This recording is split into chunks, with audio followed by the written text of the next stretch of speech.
Welcome back to the party, everybody. This is Morty, and I am your host, Lutch, aka TheIndianJesus, here to resurrect the second coming of common sense. Everybody hit that like and subscribe. You know I would do it for you, and let's party. We got Morty in the building. What is going on, guys? What is going on? I'm actually very excited for this show. As you may or may not know, I have been a big fan of Timcast and the whole company and Tim Pool and all of that stuff. But over the last year, 2 years or so, I've kind of been moving away from that. So I am excited to present his appearance on the Triggernometry podcast, because we rarely get to see Tim outside of his own, home territory. So the first half of the podcast is basically just them asking, like, Tim Pool, who are you? What is this Civil War stuff that you're always talking about? But they get into a heated debate at the end, and that is what we are doing. So, as always, guys, if you cannot hit a video, please do let me know. Also think when talking about the First Amendment and hurty words is you have a First Amendment. That is really important. It's baked into your culture. It's actually, I would argue, the literal best thing about your culture. It's why you're so successful. It's why your economy flourishes, because of that, the belief in the being able to share ideas, no matter how controversial. We simply don't see it as valuable, Tim. And that's the tragedy. And to my view, that's one of the main reasons we're in the problems that we're in. I think when he says we, I think he meant their government. Shout out to John Castle. Welcome. Very good to see ya. What does free speech mean? What does free speech mean? What does it mean? Free speech to me means the ability to voice an opinion, however controversial. So advocating for pedophiles? Yes. Advocating for murder? If advocating and inciting are two different things. That's right. So advocating for murder is good? I wouldn't say it's good, but I'd say you should be allowed to do it. Cleared and protected under free speech philosophy. Well, I get, like, you brought up pedophiles and murder. Like, if someone says, I think pedophiles should be shot, like, I'm down with someone being able to say that. I'm not down with going around shooting random people who you might think are pedophiles. Yeah. What about telling someone, if you really hate if you are really concerned about thing, you would go kill person? Is that free speech?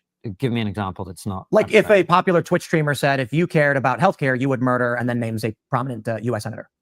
That sounds to me like you're getting very close to incitement to violence. Yeah. Really close. That is really close. I'm not sure if what I think about that one.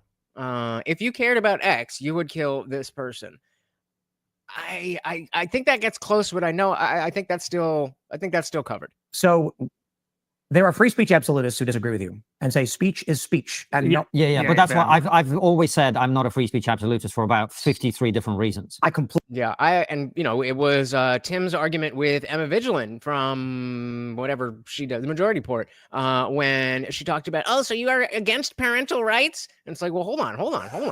What exactly do you mean here? That was the moment I realized, I am not a free speech absolutist. I do think that free speech, like Francis said, is one of the most important things about this country. But not everything that can be uttered falls under the spirit of the law.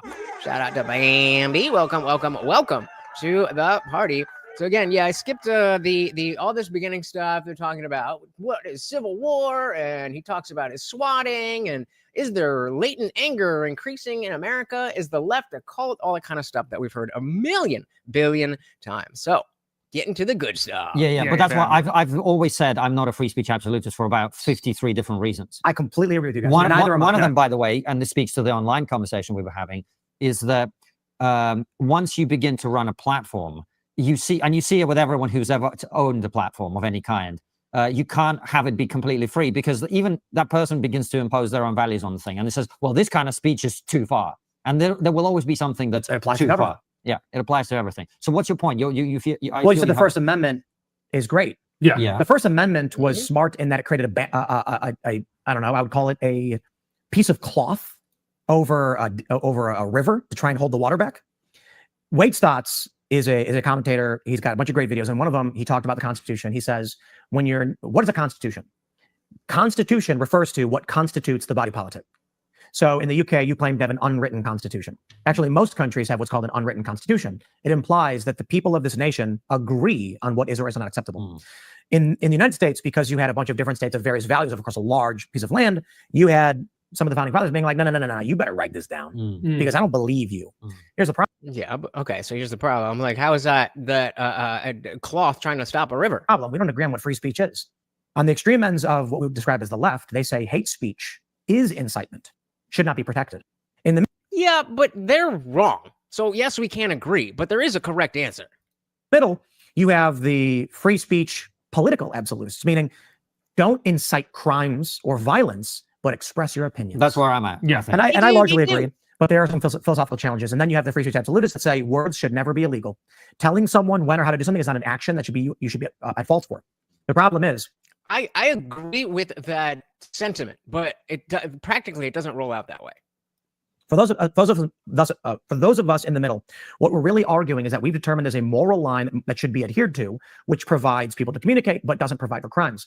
The problem with that mentality, though I agree with you where we should be, that's why I believe morals actually outweigh a lot of what we think are principles. The problem with it is, if I say on paper, you can't incite someone to violence, and then all a judge needs to say is, well, if you go online and say all Jews are X and deserve X, you've incited violence. And then we've determined that there is a threshold by which the law can restrict speech that the law, the government, the judges determine would or would not be incitement. The standard that we go by in the United States is creating imminent harm. So if you say, yeah, that's a big part of it. Amy said, I don't think any words should be illegal because they provoke. They provoke their own consequences if used haphazardly. And I generally agree. Where I would disagree is in specific instances. And I don't have one off the top of my head, but I'm sure one will come to me as we go through this. And guys, do me a huge favor and hit that like button. It helps out so very, very much. said, I think person should die, not illegal. If you said someone should kill a person, still not illegal. If you said, at this time, I want you to go and do this thing, you have now created an imminent threat, and that is illegal. There still then is the argument that at some point a leftist will get in under that moral philosophy and say, well, I believe calling an entire group of people creates an incitement, and you need only a simple majority to get that codified in law, and then it happens. Yeah, but this is why we shouldn't. I think the problem has been is that people argue about these things in slogans, and there's a lot of sloganeering about. Actually, there's never going to be any clarity. It's always going to be up to some level of debate, unless you say anyone should be able to say anything, which I think. I agree. The fact that there is disagreement doesn't undercut the value of the spirit of free speech. Shout out to Behave. Welcome to the party. He said, I like him. Tim was a Bernie fan, but logic and truth made him change his mind. Tim goes after everyone, honestly. I both agree and disagree with him. I would say the same. And Tim is a big reason why I was a Bernie fan. And, you know, truth and logic changed my mind as well. Bambi said, oh, I didn't welcome you. Well, Ignores did I welcome you? I'm sorry, guys. I'm off my game here. Welcome to the party. Bambi, he said, I actually agree that we're already entrenched in a type of civil war. Just not physical yet, mainly. Yeah, it's not necessarily a hot war, but we are definitely in conflict. That is for sure. Yeah, same. I mean, I'll listen to Timcast if I've ran through all the other podcasts that I listen to, but I haven't been driving as much, so that's usually when I watch them. But you know, he's like Behave said, he's got some good and some bad. To be up to some level of debate, unless you say anyone should be able to say anything, which I think ignores the reality of the interconnected world we live in. And somebody could send out a tweet, and if their platform is large and if enough people, that could cause real world harm, and that's a fact. And now you're talking about morality-based laws versus principle-based laws. You are arguing that a society should be society's laws should be predicated upon what a moral person of your morality should believe. If we were principles-based, we'd say you can say anything, words are not crime. But we are a moral-based people. We actually determine at some point laws should or should not apply based on our personal morality. We have things called blue laws, for instance, which is laws that were passed that were deemed to blaspheme or to violate Christian tenets. We don't really enforce a lot of these that much anymore, but in Virginia, for instance, you can't sell cars on Sundays. There are certain laws like you can't have a bath on Tuesdays in Boston. I don't know if it's exactly that, but you get the point. Nobody's going to enforce that because it no longer aligns with our morality. So in this case, what's the point of writing the law down if the police do or do not enforce certain things based on what our personal morals are? The Constitution ends up becoming meaningless when you start to look at where we are with a morally divergent society. You have those of the Christian moral tradition. Some are secular, but still adhere to a Christian moral tradition. And then you have the new, I would refer to Peter Boghossian's non-theistic religion of intersectionality or wokeness. Shout out to, oh, come on. There we go. Shout out to Peter Boghossian, who was indeed live on the channel. If you missed that, definitely go check it out. Their moral traditions and moral foundations, a mirror image to the Christian or classically liberal moral tradition. The laws invert themselves in this regard. For example, the question I often ask people, do you believe that a parent should have final say as to the medical decisions of their child? Yes or no? Ooh, do you believe parents should have the final say to the medical decisions of their child?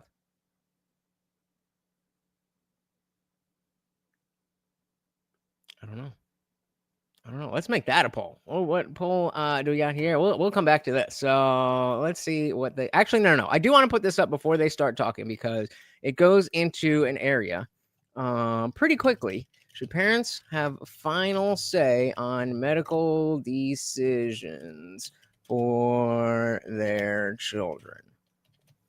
Behave said yes. I don't know. Let's see. Or no? Yes. So- No.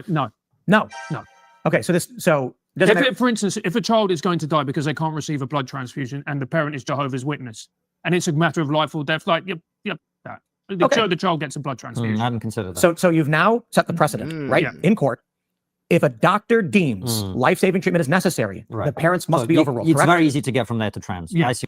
And that's where we go. So, Behave, you've just said now that you agree that parents should be able to transition their children because that is a medical decision. Yikes. The parent? What? How could parents make a decision if they're dead? Depends on the situation that we're talking about. If, like he said, if you need a blood transfusion or you're going to die, but you're Jehovah's Witness or whatever he said, and that's against your religion, then do we let the child die or do we, force the medical treatment on them? It's not an easy question at all. Deems life-saving treatment is necessary, the parents must be overruled. It's correct? very easy to get from there to trans. Yeah. I see what Exactly, yeah. which is exactly what happened. Yeah. Under the exact same principle espoused by both, you have conservatives saying we should not allow the state. So you have in Florida, the state should not be allowed to decide for the parents what is right for their children. Trans is out. In California. I like that. So yeah, Bambi's saying if a parent is not available and a minor needs emergency service, then if it's life-threatening and immediate danger, they should be able to administer care to save a life. Agreed. And then what he just said here. We should not allow the state. So you have in Florida, the state should not be allowed to decide for the parents what is right for their children. Trans is out. In California, so that's a big aspect of the medical professional superseding what the parent wants.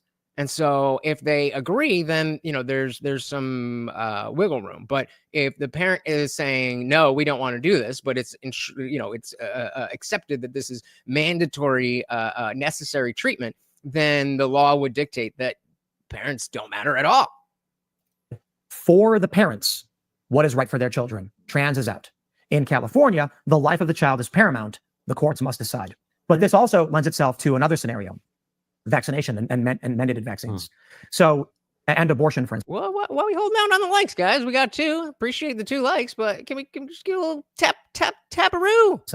Depending on what your morality is, your view of whether or not a person has a right to decide for their child changes. Most conservatives would say, I don't think. I say the parent has the final say. Another question for you. What if the parent wants to chop off a healthy arm? Okay, so it's you said yes, you said no. Yeah, but this is now. Before you get into it, this is the point I was going to make. I actually hadn't considered the Jehovah's Witness. I'm going to change your mind. I'm going to change both of your minds right now. Well, so you go to California, yeah, and the parents say, my child is depressed. They go to the doctor. The doctor says your child is just being a teenager. They're suffering from a depression. It's an episode. They'll be fine. And they say, doctor, no, my child is trans and I want the surgery. And the doctor says, I'm not going to let, I disagree. I refuse to do this. Should the parents be allowed to get transgender surgery for their child if they're seeking active affirmation from doctors? This is the point I was going to make, which is the reason we litigate all of this stuff to the extent that we do is there are not going to be easy answers. You could go down this route or that route, which is why I've always been very persuaded by the argument that the government should be as close to the people as possible, because people can then opt into a community that shares their values. This is one of the great things about this country, right? The point I'm making is that your principle is completely meaningless. It adheres only to the moral structure of the community. Yeah. If you go to a liberal and say a doctor is denying life-saving gender treatment the parents are begging for, if you go to a conservative, should the state intervene to save a child from parents who are going to transit? They say yes. And that, again, that's an ideological difference. That's not based in a scientific thing. If you believe that gender affirming care, which is a stupid fucking term anyway, but if you believe that is actually, it's not a stupid term. It's a very accurate term, too accurate. Why we are affirming things before we walk in the door, I don't know. But anyway, it is, as Amby said, it depends on the situation. There's not a clear answer for parents should or parents should not. State intervene to save a child from parents who are going to transit? They say yes. Should the state intervene to stop to protect a child if the parents won't let it get trans? Right? The views are inverted on both sides based on morals, not principles. So what's your point? We don't live in a principles-based society. We live in a morals-based society. And if you argue that we have free speech, it stops where your moral line stops, and you don't actually believe in free speech. And what's your point from that? Yeah, I agree with that. But again, when we say free speech, we're not necessarily saying the most absolutist form. That is a term that encapsulates what is said by the First Amendment. That we have a large faction of people in this country, namely when we're talking about free speech, or you say that it's enshrined in our public, we don't have free speech. We have certain moral lines that entertain when it is or is not acceptable to say certain words. Yeah, that's what we mean by free speech. And then we protect ourselves from feeling bad about what we think is wrong by claiming we're for free speech. For instance, if you go in public and scream racial slurs, sure, you have free speech, but you'll be canceled. But the left has a much lighter threshold than the right. The right claims we're for free speech. We're for free speech until it comes to the issue of Israel. And now all of a sudden you're going to deport people and shut them down. Okay, well, I don't know where that's coming from. But yes, absolutely. When we advocate for the First Amendment, we are advocating for free speech up until when it's not morally feasible. Because as the Department of Justice said, this activist's words aligned with Hamas. Aligned with. Now, I follow the law. And if you want to change the law, change the law. The Secretary of State has the right to rescind a visa and deport somebody. But let's be real. There are so many people who argue you are being anti-Semitic on campus and we shouldn't allow it, that claim they were free speech until it met their moral line. And they said, but that one doesn't count. And I'm not trying to disparage those people for believing that.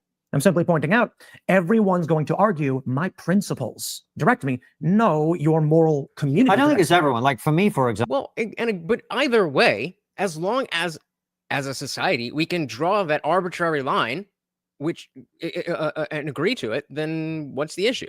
Example, in that particular instance, I think there are two things that I would say. The first one is, unless someone's been convicted of a crime, I don't consider them a criminal, usually. Now, there are exceptions to this, people who are blatantly got away with it or whatever. But in this guy's case, I don't think there's any clear evidence that he's like a terrorist, terrorist supporter, even though I'm sure he is, right? But this doesn't pertain to law. That sounds a lot like Devon's argument. He definitely is a gang member, but I don't want to do a terrorist, even though terrorist supporter, even though I'm sure he is, right? But this doesn't pertain to law. How do you mean? Under the Immigration and Naturalization Act. I know. You don't need to be a criminal. I understand that. But what I'm saying is, for me, as someone who thinks free speech is important, but also doesn't like Hamas supporters, I would probably err on the side of this guy being allowed to stay in if I was an American citizen, on the one hand. On the other hand, I'm not an American citizen. And when I come here, I don't go around starting protests because it's kind of a douchey thing to do. Like, if you let me in your house, I'm probably going to behave in a slightly different way than I would in my own house, right? So, and Francis... I'm going to shit in the bottom of your toilet. And I, when we visit the United States, we are respectful to the fact that it's not our country. There are certain things that we may legally be entitled to do here that we wouldn't do, because when you are an immigrant or a visitor to a country, you need to behave in a way that's not just in accordance with the law, but you have an added responsibility, basically not to be a dick. I agree. So Really? They felt the need to censor the word dick. With the law, but you have an added responsibility, basically not to be a dick. I agree. So the issue is when it comes to the principles versus morals. If you believe in free speech, when do you stop? Where is your line? And the point is, free speech in its purest form is absolutism. You can say whatever you want. Do you believe all people have a right to free speech? Well, now you're going to find Yes, but when we say free speech, that doesn't inherently mean the absolutist version of free speech. a mix of morals on the right. Many on the right are going to say, yeah, but only for American citizens. I never meant for non-citizens to come here and speak against our country. And they're being honest. They never did. Yeah. There was a period where we all agreed what the left is doing with big tech is violating our free speech. Of course, to be honest, the left then conflates the First Amendment with free speech, which are two completely different things. Right, exactly. So they're two different things, but they have the same sentiment. They just are practically and technically different in how they manifest. One is more of a general idea, and one is a law. Then when it comes to the issue of should we deport a green card holder, temporary green card holder, because of his speech, a lot of people are going to say, well, yeah, absolutely. To be fair, he organized protests that took over buildings and threatened staff and caused fights and led to violence. So I have no problem with that guy being deported. I just think that you get these anti-Semitism bills that are getting passed where like universities can't allocate funds or allow for certain protests. Otherwise we'll pull funding. It goes against American foreign policy. And I'm like, I have no problem with you doing it. I see that's where your morals lie. I just like to point out to everybody who claims they support free speech, I bet I can find a point at which you will say that's not free speech.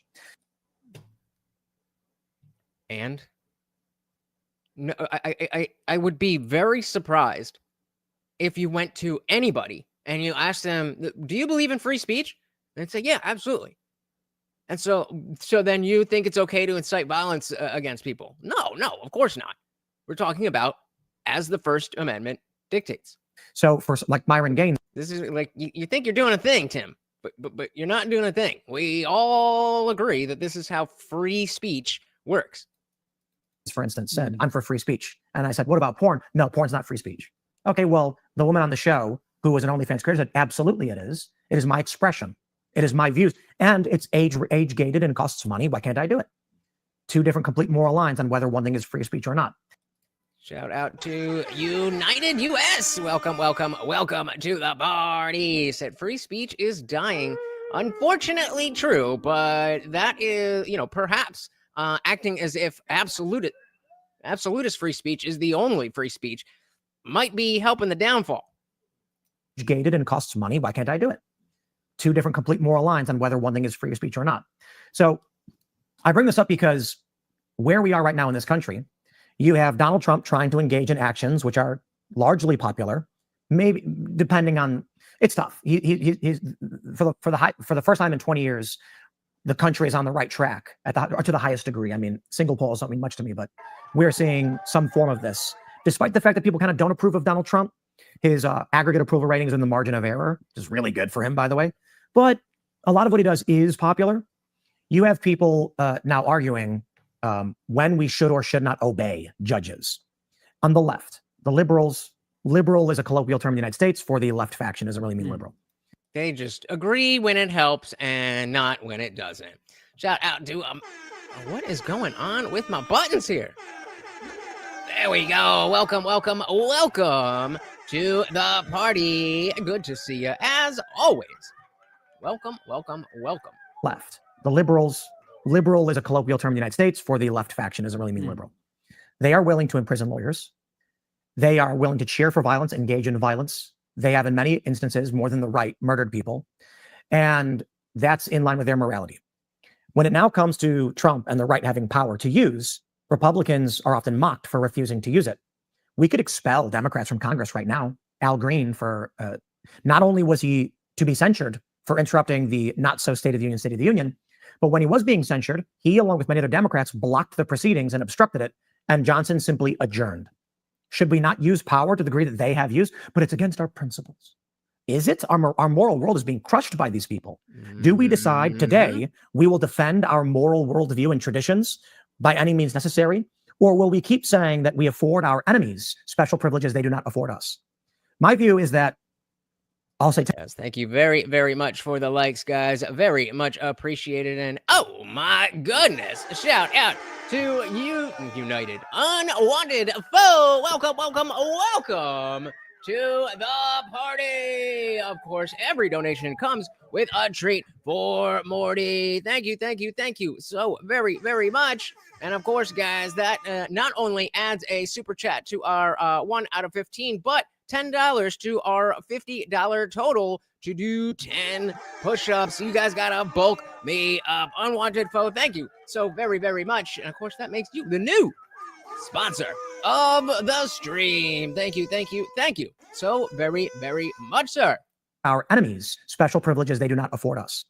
My view is that, I'll say 10 years ago, I was free speech for everyone, even if we don't agree. I don't agree with what you say, but I'll defend to the death the right to say it. And then they bludgeoned me over the head with it and tried to destroy my life. And I said, that was stupid of me. Free speech is for those that live within the confines of our moral community. If you are an individual who's a communist and you stand up for free speech at every turn, you reject violence and say, one day I hope we achieve communism, I would say, well, I think your idea is dumb, but if they ever come to censor you, I got your back. Most communists, however, celebrate your demise and advocate it and try to make it happen. And this is another, this also applies with the religious and secular thing, that most secular people give all secular people a really bad name by acting like shit. But some of us aren't that bad, you know? Shout out to these nuts. Welcome, welcome, welcome to the party. So I liked Richard Grannon on Triggernometry. Pim tool is literally a tool.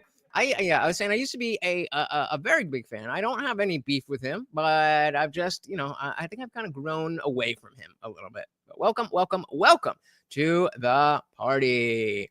Yeah, boom. Hey, remember, boomer is a mindset, and you don't want to have it. Welcome, these nuts. Most communists, however, celebrate your demise and advocate it and try to make it happen. In which case I say, why would I award them quarter? My view is we have rights in the United States. We protect the rights of those in the United States, even if they're not citizens. There's a varying degree of how much you will be protected and what your due process, what process you are actually due. We don't extend that to jihadis or ISIS or Soleimani. So if you are Abdul Rahman al-Awlaki, a 16-year-old American citizen, and you're killed by Obama eating dinner in Yemen, Barack Obama has no right to murder you, which he did. And this is, in my view, because he was the son of Anwar al-Awlaki, a terrorist. I think the message Obama was trying to send to the world is that if you speak against us, we'll murder your children. Anwar al-Awlaki was a jihadi. He was an American, though. He was in a foreign country. I believe he was in Yemen. Barack Obama had no right to murder him. American citizens are voter protections anywhere they are in the world. You can't just murder Americans. Here's where things get tricky. What if that American is running towards American troops with a machine gun? Okay, well, that's self-defense. Like, we understand you could be in America. Obama ordered a drone strike to kill a guy, arguing he's an enemy combatant. He doesn't deserve trial. No, he has to get trial. So the issue I see is we don't extend the same rights to our enemy combatants and adversaries around the world. Why would we do the same? Why would we do the inverse for the domestic enemy?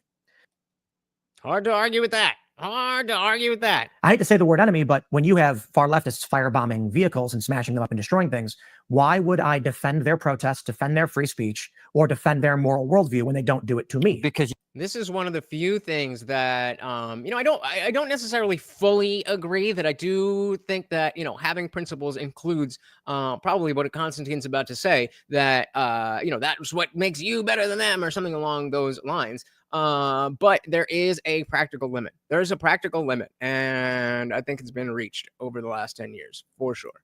I defend their protests, defend their free speech, or defend their moral worldview when they don't do it to me. Because you can defend their free speech while also seeing them convicted for the crimes they commit. I'm not going to engage in a war over a moral worldview and the future of my country, where I extend privileges and benefits to those who seek to kill me. Well, those aren't privileges and benefits. Those are the rules by which society operates. I get what he's saying, that it is a right, but I mean, a right is basically just a privilege in the context that we're talking about. Something that you can't be stopped from doing. Like, I understand that natural rights and all that stuff, but those aren't privileges and benefits. Those are the rules by which society operates. I would agree with 83% of Americans that Abraham Lincoln is the greatest president we've ever had. When you ask them who the greatest president was, that's who. And you know the funny thing about Abraham Lincoln was? He arrested a large portion of the Maryland legislature because they were sympathetic to the Confederacy. He created a corridor that abolished or suspended habeas corpus between Pennsylvania and Washington, D.C., so that he could arrest anyone without charge or trial. So what you're saying is sometimes being a good leader means that you have to make tough choices, and people aren't always gonna like it. United said, what is the worst mindset to have out of them all? Anyone that involves dogma, but specifically Islam. That's what Abraham Lincoln did to preserve this union and stomp out moral evil in the Confederacy. And we love him for it. So I don't think 83% of Americans love him for doing that. No, but they don't know better. They don't know about that, I would imagine. And so this is the conundrum of our principle, our view that we are principled individuals. When you go if you go to someone and say, would you support if right now states started arming up in support of Donald Trump and in defiance of the courts and the judges, would you support a Democratic individual suspending the Constitution to shut down Trump? You find a mixed bag among liberals. Say, I know that's terrible. How about this? If Donald Trump tried to steal the presidency on January 6th, would you support Joe Biden sending in the National Guard to shut down Donald Trump and arrest anybody on those Capitol grounds with or without evidence to stop the insurrection? They're probably going to say yes. People might tell you they don't like what Abraham Lincoln did, but they're more than happy to tell you how much they love the results. And so, bingo. That's a bar. That's a bar. Shout out to Doing Soup. Welcome to the party. And that's absolutely true. People love to compartmentalize. And when it's easy to love Abraham Lincoln, because why wouldn't you love Abraham Lincoln? Then it's easy to look at the totality of who he was and, kind of push to the side the things that, okay, we don't love, but nobody's perfect. And the results are great.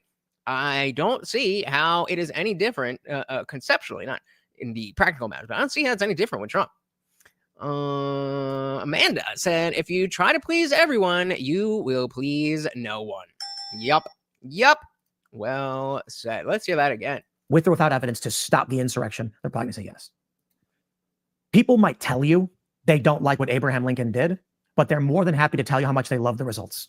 And so the question then becomes, do we play this game of, for PR reasons, I'm going to pretend like Abraham Lincoln was the bad guy? Or do we say, in times of war, a wartime president makes difficult decisions which are outside what our principles purport to be? But we're not. Yep. And then, so he's about to say, but we're not in a wartime. Well, maybe Congress hasn't declared war, but there's been a lot of warfare without that declaration. So I would argue that, yes, we are at war. Or a wartime president makes difficult decisions which are outside what our principles purport to be. But we're not in a time of war. And it's also as well, Tim. No, we're not. So when Tim, can I just make a point? And this we are is in a time of war. Right. Okay. We'll come to that in a second. When the government takes away rights, it is very difficult, if not almost impossible, for you to get them back. Can we just agree that? Yes. So Sorry, what did you say? Very difficult, if not almost impossible. Oh, yeah. When the government takes away, right, you ain't getting them back. And if they get a privilege, then it's there forever. These nuts said, you can't apply a contemporary mindset to the societal norms of a century ago. True, but I think even at the time, people would have been like, okay, I don't like that. Tim's point is that it's much easier to look at what we have going on day to day and pick out little things as opposed to looking at the big picture.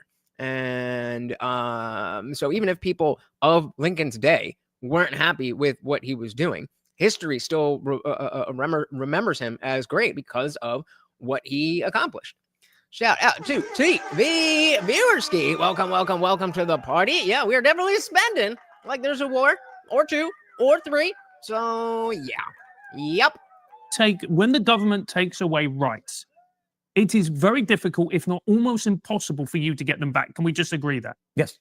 So you are willing to give up rights in this society for the government to then come in and then enact against the enemies? When have humans ever not done that? Give me one example. One. Oh, interesting. While he is doing that, let's do this. If you guys are enjoying the show, the party rages on 24/7 over in our Discord. The link is pinned to the top of the chat and is absolutely free to join 24/7. We're in there hanging out, having a great time. And guys, it is absolutely free. However, if you are a member of this channel here on YouTube, you can scroll right below that video and hit that join button. Starts at $2.99. There's a few different tiers, but $2.99 will get you in. It gets you members only live streams here on YouTube, all that other good stuff. But it opens up the full Discord server. So we've got the free chat that is open to anyone. Anybody can join and talk. But as you can see, that is just one of our channels. There's a bunch of different channels here, including our disciple chat for members only, our word of the day watch party, where we're talking about all this stuff. And of course, we have the voice channel here, where we are hanging out at this moment. Shout out to everybody in the Discord server. Say hello and tell them to come and join. There you go, guys. Simple as that. See you there. See you there. And guys, don't forget that I implemented a new rule that if you join the free server, you get a one-night free pass to the after party. So the after party is for members of the channel, as you just saw, but you can join for free and see what is really good. So click the link at the top of the chat. I promise you, it's a good time. And even if it's not, it's free. So what do you care? Against the enemies. When have humans ever not done that? Give me one example. One. In civilized society. Not true. In World War II, the United States implemented. Okay, Tim. Okay, Tim. He was ready to give an answer. I'm interested to see where that plays out, because it's like, Tim, chill out, brother. Chill out. In civilized society. Not true. In World War II, the United States implemented the U.S. Office of Censorship and banned people from. It's interesting that you say this, because all anti-Ukraine people in America keep calling Zelensky a dictator for having martial law, which is in line with the Ukrainian constitution, and not having an election like the UK didn't. He declared it, and the Constitution says that he can declare it, and Congress can uphold it. There's an argument that he can overturn it. Well, that's where all his power comes from. My point is, but I agree. In time of war, presidents do crazy things. But you are stretching the definition of war way beyond its remit. No, I'm not. Yeah, I disagree. I don't think he is either. It's called fifth and sixth generational warfare. So we have technological advantage. Oh, that little twitch in Konstantin's face. He's never heard of that before. Beyond its remit. No, I'm not. It's called fifth and sixth generational warfare. Huh? So we have technological advances in conflict, and they alter how we perceive what war is. If you go back to the earliest days, what is the purpose of a conflict? Why do wars happen? Sometimes they're silly. You don't believe in the same God as me, so you must be destroyed. I mean, these are largely silly, but they have to do with cultural cohesion. So they come from somewhere, from an evolutionary psychological perspective. I mean, Trump did that too when Hillary was talking. So maybe he's taking it from there. But typically it's resource conflict. Resource is the principal driver. I do think it's absolutely hilarious that the East India Trading Company engaged in warfare that resulted in the death of 50,000 people because black peppercorn was a delicacy, was a luxury in Europe and the UK. But typically it's, I don't have enough food or water, and I will take it, and my people will not die. I don't care how I have to get it. And it's the same thing you see at the root level with a man who steals bread because his family is hungry or whatever. We still frown upon it. So the generations of warfare, they evolve. We see the advents of new technologies and new methodologies in warfare all the time. If the purpose of warfare is to secure control of a population so you can control its resources, a tendency for that reason, sometimes it's, my God is better than your God, and your people must adhere to my worldview and my beliefs. Bambi said, I'm actually leaning towards Tim's perspective. I do notice Konstantin has some Douglas Murray tendencies. Yep, they are both in the same camp of how dare Dave Smith talk about things that he knows really well, even though there's been no accredited entity that has told him that he can. How dare you? He said, I would destroy a continent if my High Lord Morty had told me to. I definitely would too. Shout out to the Overlord. He's hungry, guys. He's hungry. And I'm skinny. My God is better than your God, and your people must adhere to my worldview and my beliefs. Stupid. So in the United States, we are going through, and this is not my opinion, this is academics who have assessed what warfare is. You get to fourth and fifth generational warfare, now sixth, which people are going to argue it as we form these ideas in academia. Sixth may change. But fourth and fifth have to do with online political manipulations of influence technologies, and use of insurgency. Today, it's fair to say that we are in a kinetic conflict. Civil strife began several years ago in the United States. Civil strife is not civil war, but there are many people dying. One of the easiest examples, of course, is the Summer of Love, the BLM Antifa riots. Civil strife is not civil war, but there are many people dying. One of the easiest examples, of course, is Aaron Danielson took 2 bullets to the chest from a far leftist Michael Reinhold with a communist tattoo on his neck for no reason. And then got a Vice piece on him that, like, look how great this guy is.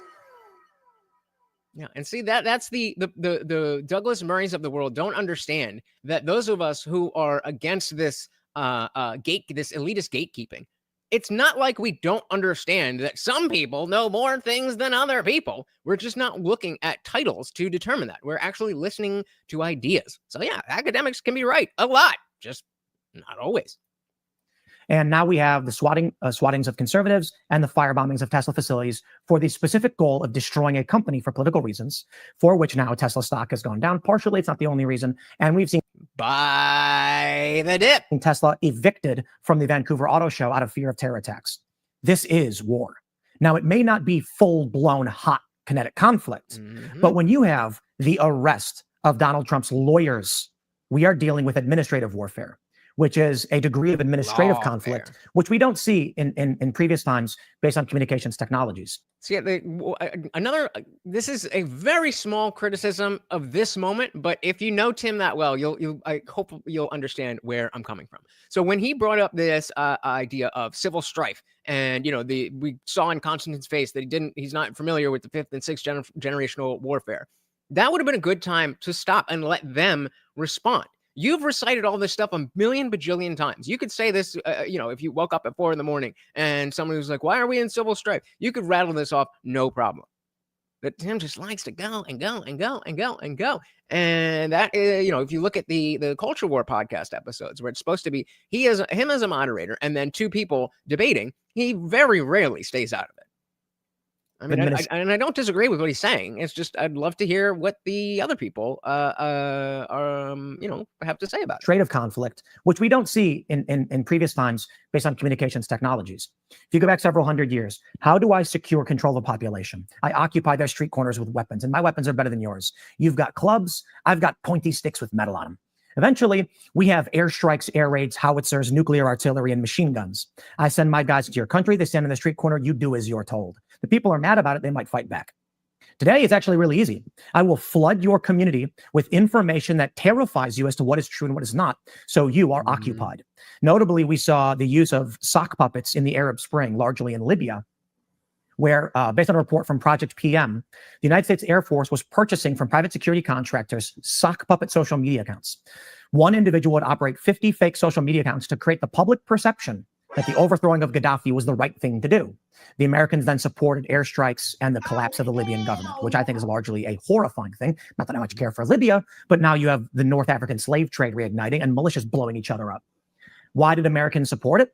Because 5th generational warfare was waged on the American people to make them feel like they were under occupation, figuratively, but in a sense, literally as well. So again, that's another point where I would love for somebody, I mean, and it's kind of on the host as well, but jump in and be like, okay, well, what is you say occupation figuratively, but what exactly do you mean by that? Feel like they were under occupation, figuratively, but in a sense, literally as well. Why put a man on a street corner with a machine gun when you can simply inundate them with fake accounts to convince them you must do this or else? So what we end up with is the era of cancel culture and those bending the knee quite literally to an ideology. Yep. Did most people agree with intersectional feminism and woke ideology? Of course not. It's a minority. Why did so many people let it happen? Because they feared that there was some group that would come after them and destroy them. This is exactly what Peter Boghossian said when he was on the channel. If you're not familiar, he does those street epistemology things where everybody starts on neutral. He'll have a prompt similar to like Jubilee, and then you can go to slightly agree or disagree, strongly agree or disagree, and then you have to talk out your reasoning. And Peter Boghossian was saying that with any of the hot button issues, people felt very comfortable going to whichever mat they actually thought. But and this is going back to like like pandemic times. He was saying that whenever it came to the trans stuff, that people would get scared because they know the answer they're supposed to give, and they would not, engage in good faith because of exactly what Tim is talking about. And yeah, people were afraid. Many people let it happen because they feared that there was some group that would come after them and destroy them. They feared that they were under occupation, that the institutions are controlled. I will lose my job. I will lose my livelihood. My bank will freeze my accounts. And a lot of them did. A lot of that happened. TV said, Tim, talking about this is making me miss the Harris Walls bots in the chat. Notably missing these days. Yeah, well, they're hiding in their corners, or the human bots are hiding in their corners, and the bots have been unplugged. My social media will remove me from society. I have no choice but to live this way, even though I don't like it. That is war, but it's changed. And they want you to believe that you're not fighting a war. But as the faction of bureaucrats and powerful elites who have been running these companies have been engaging in this war, they've become increasingly more desperate as those of us who believe in more Enlightenment principles and have opposed this, have started to break through and shift dramatically to the point where Donald Trump actually was able to win. Now we have desperation, and desperation begets more hot conflict. This is why I believe we may be on the back end of this conflict. We may be coming off of it. But the idea... Hopefully we are on the back end. Y'all know I love a good back end. Yeah, man. Shout out to our boy Tag. Welcome to the party. So as much as I like Tim, I honestly have been getting annoyed with his academic voice he's using. It only comes out when he's doing an interview or a debate. He usually just sounds like another dude at the skate park normally. Now that you say this, I know exactly what you mean. But give me a second. I have a thought. It's half baked. Let's say hello to a Caucasian Sasquatch. Welcome to the party. Good to see you. I'm gonna say this academic voice. So there's a part of me that is laughing inside because you guys have no idea what my normal speaking voice is. This is a projection into a microphone because I'm doing a show, and it's you could probably tell the difference between how I speak here and how I even speak in Discord in the after party. Link pinned to the top of the chat. But even there, that's still, I have to project to make sure I'm understood. It is so there is a level of code switching that you do want. You talk to your parents differently than you talk to your friends. That being said, I do agree that he's kind of little too much, So that's what I was saying with the academic and government media. Oh yeah, he definitely is trying to he's trying to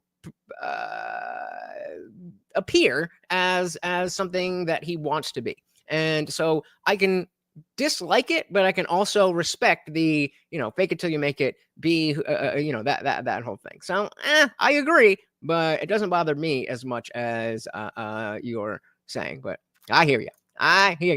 Tim is a skater boy. He's on using later boy. He wasn't good enough for Guam. A different panel? What? What's he talking about? His hero. Who's his hero? Douglas Murray? All right, I'm back. Conflict. This is why I believe we may be on the back end of this conflict. We may be coming off of it. But the idea that, to go back to, a wartime action from a president, I'd put it this way. What does that mean in today's context? Am I arguing that Donald Trump should go round people up without charge or trial? Absolutely not. That should never happen. Trump he jokingly said, but probably only half jokingly, the people who are firebombing Teslas. Aren't we all? Thank you so very, very much for the likes, guys. I see those numbers up and very much appreciate it. He jokingly said, but probably only half jokingly, the people who are firebombing Teslas, maybe they can spend 20 years in El Salvador in prison, which I hear are not so good. Yeah, I don't love that whole thing. But Caucasian Sasquatch saying could be like Walter Cronkite. I think I would give a little bit more credit to Walter Cronkite in this regard, because that was a time where you needed to have a specific type of voice to be on TV, whereas now we're in the podcast age where you could just talk like you talk. United said Tim trying to make more money. Can't fault him much for that. Can't fault him, but that doesn't mean I have to like it.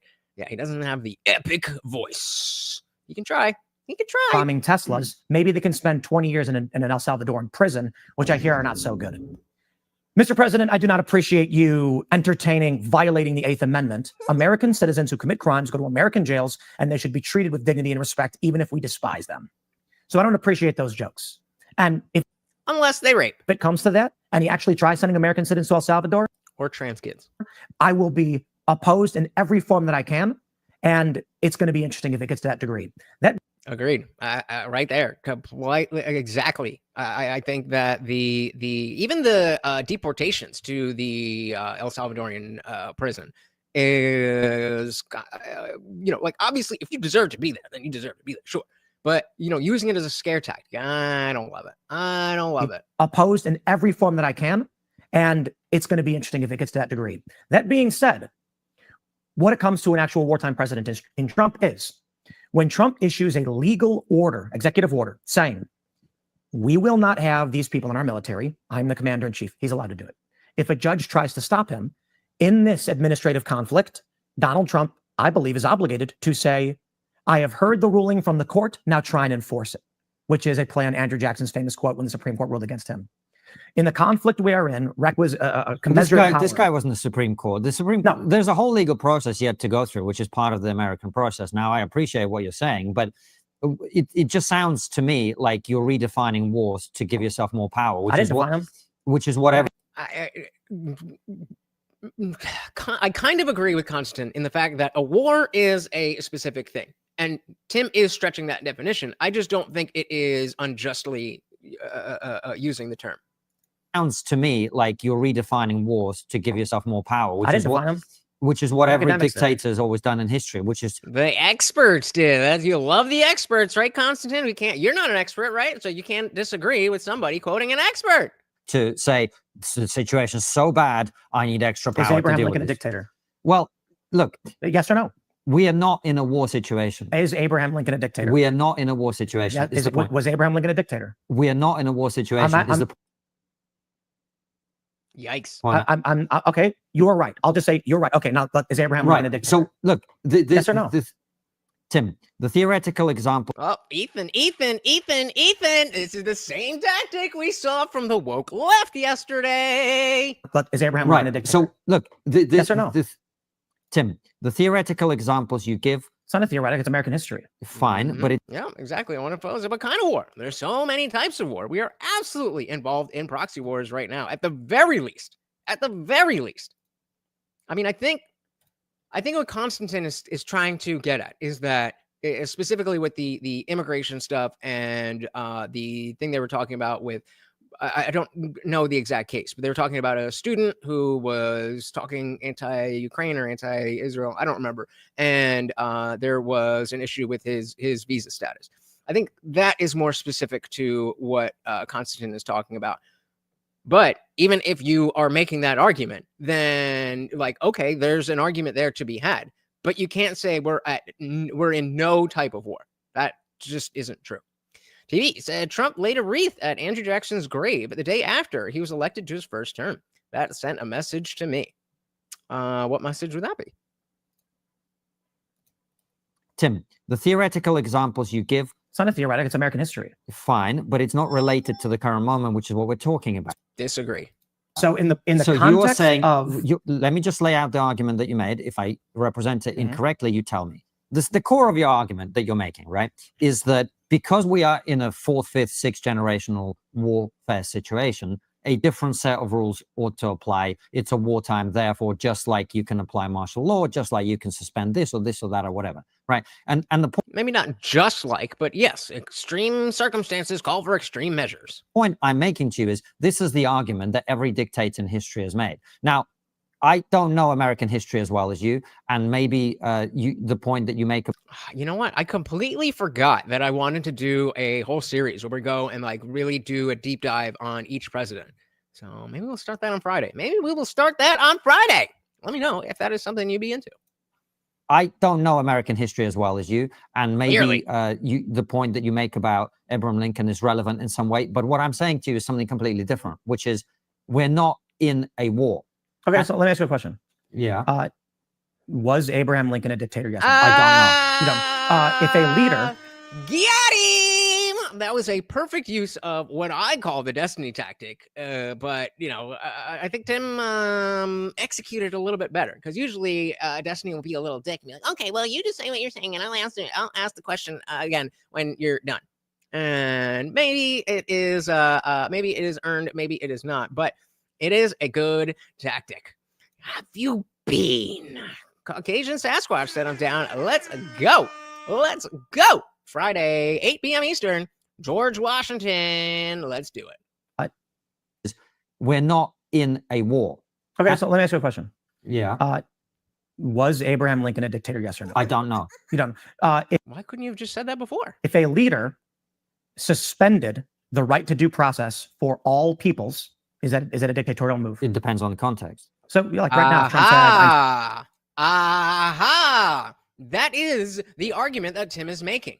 That these things are dependent on the circumstances. That's his whole point. all peoples, is that a dictatorial move? It depends on the context. So, like right now, if Trump said, I'm suspending the constitutional rights and due process for far left terrorists. Look, I'm not a legal scholar. That seems pretty extreme to me. Yeah. What if Donald Trump decided he was going to arrest? There we go, baby. Every Monday, Wednesday, Friday, 8 p.m. Eastern. Guys, if you are new here, make sure you are subscribed, because indeed, I am live every Monday, Wednesday, Friday, 8 p.m. Eastern. And sometimes whenever I feel like it, I've been dropping more videos throughout the day as well. You're going to want to be part of the party. And if you are enjoying this, make sure, again, you join the free Discord pinned at the top of the chat.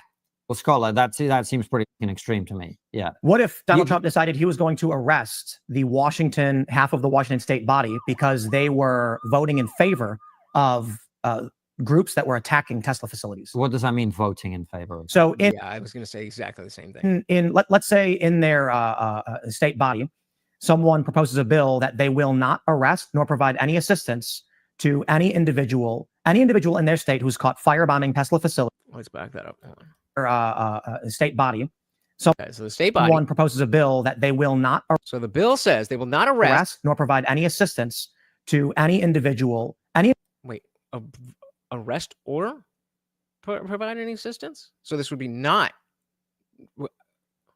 Okay, let's just let it play out. the bill that they will not arrest nor provide any assistance to any individual in their state who's caught firebombing Tesla facilities or other right-aligned institutions.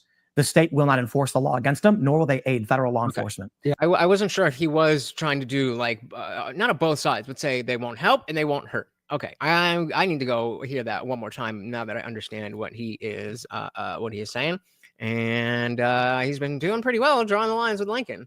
Someone Let's one more time. proposes a bill that they will not arrest nor provide any assistance to any individual in their state who's caught firebombing Tesla facilities or other right-aligned institutions.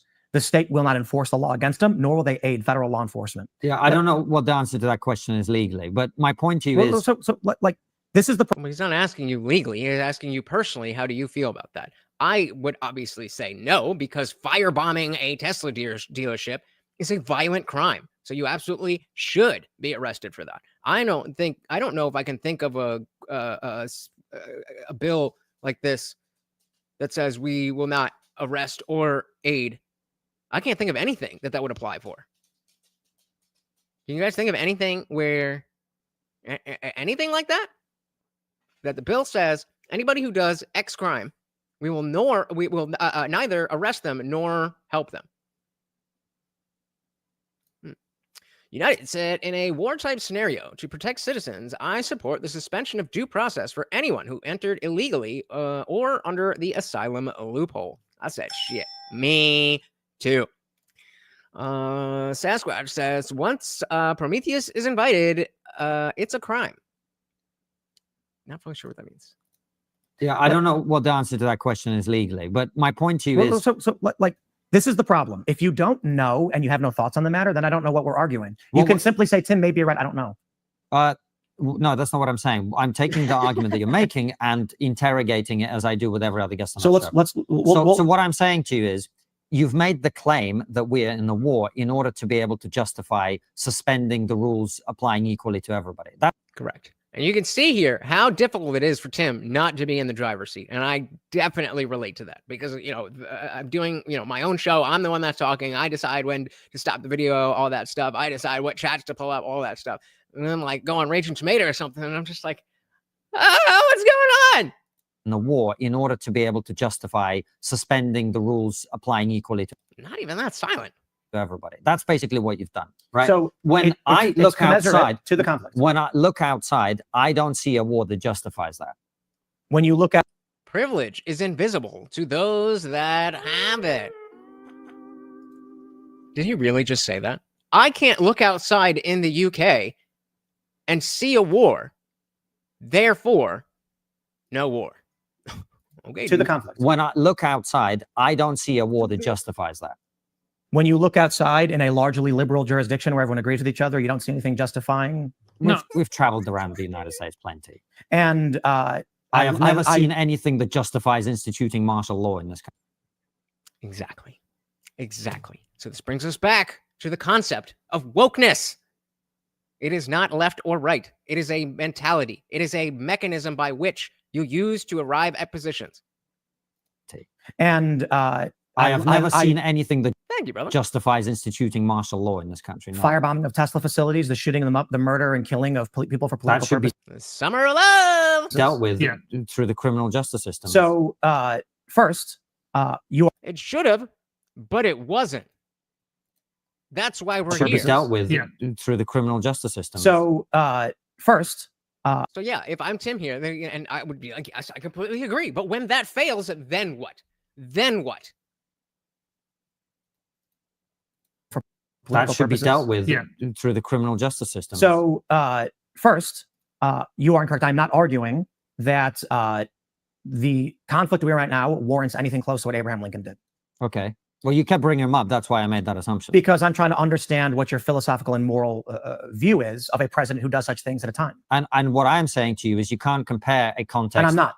Of a civil Yeah. war. You're getting ahead of yourself. You're trying to make the argument. You're trying to block the argument before he makes it. He didn't say any of that. He asked you if you thought that Lincoln was a dictator, and is drawing parallels between wartime scenarios and situations, or rather decisions, that wouldn't be reasonable without a war.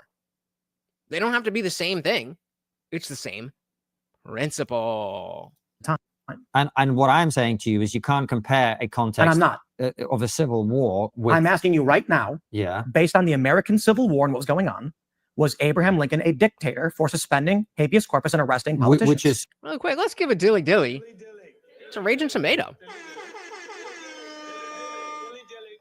Shout out to her. Dylan said, totally not looking through here through this debate to insert a knife joke. You missed an opportunity earlier, but I'm sure there will be more. was going on, was Abraham Lincoln a dictator for suspending habeas corpus and arresting politicians? which is sidestepping my point, which is right now. I don't think you can answer the question. I already did answer You the didn't. question. You're ignoring No, the I question. answered the question by saying you know more about it than me. Uh-huh. You remember that? So do you want to say I don't know? I already said that. So you're not sure. I've already said that. But what I'm saying is the example you're bringing up is not relevant to the current situation. How can you make that assertion if you're not sure about the relevance to the situation? I'm not even saying that Konstantin is wrong, but you can't say, no, what you're talking about is not relevant to this. And then when we say, how do you know? Well, I mean, you know more about this than I do. Like, what? I've already said that. But what I'm saying is the example you're bringing up is not relevant to the current situation. Should Donald Trump invoke the Insurrection Act and send U.S. Army into California, Oregon, and Washington to start hunting down and arresting the terrorist cells that are organizing these attacks? No, I think the law enforcement can take care of that. They're not doing it. Exactly. So what do we do when the way it's supposed to go, it doesn't go that way? We got to do something else. You said what Lincoln did set legal precedent. So maybe it's time for some more legal precedent. Attacks. No, I think the law enforcement can take care of that. They're not doing it. What do you mean they're not doing it? Well, I mean, we've had far left terroristic cells operating with impunity in many of these jurisdictions.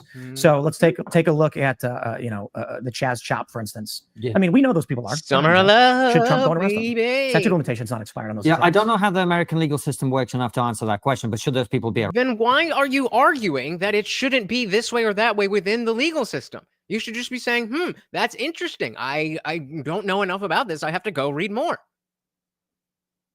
You're trying to talk out of both sides of your mouth. You're trying to say, I don't really know about that, but you're definitely wrong. What? Like, what? I want to vote said New York catch and release alone is almost justifiable for the federal level to come in and deal with it. Almost. Key word there, but I agree. I agree. Tvierski said Chaz Peeps murdered that kid in the Jeep. I don't remember specifically what you're talking about, but there was something like 30 deaths in the throughout the course of that, right? Gomnick said, don't send in the army, but mandate the states. Probably wouldn't work, but we shouldn't just jump to the 100 out of 100 solution. Yeah, agreed. But I think Konstantin is arguing that that's what Tim is saying, that we just got to go balls to the wall. And I don't think that is Tim's argument. I think that's just he is seeing Tim's argument as more extreme than he wants to go. And so he sees that as 100 out of 100. Well said. I like think of it in this manner. Statute of limitations not expired on those. Yeah, crimes. I don't know how the American legal system works enough to answer that question, but should those people be arrested? Absolutely. Okay, if the state law enforcement refuses to do so, should Trump invoke the Insurrection Act and go do it? I don't know enough about the Insurrection Act. The Insurrection Act is when Donald Trump can use National Guard or Army to enforce, I believe National Guard, to enforce laws if the local jurisdictions refuse to do so. Well, this would be a great time for him to bring up the different state. Maybe not a great time if Konstantin can't understand the context here. The analogy that not really analogy, hypothetical that he uses when he's like, okay, let's say you're in Texas and a married couple, woman's pregnant, and she wants to drive over to the next state where abortion is legal to get one, and the husband calls the cops. And, they're in a race. They're in a race, and she's running to the border, and they're right behind her. But she's called the cops in the other state where she's going, and they're like, they're chasing me. I'm just trying to do I'm just trying to come to your state and do legal activities. Then they meet at the border, and what do the respective cops do? So maybe not a perfect time, but this would be a good analogy for that, or a good hypothetical. I want to vote. So just arresting someone doesn't solve the issue when they get released within a couple hours and judges drop the case immediately. Yep. That Antonio Mays, that was the guy in the Jeep. Well,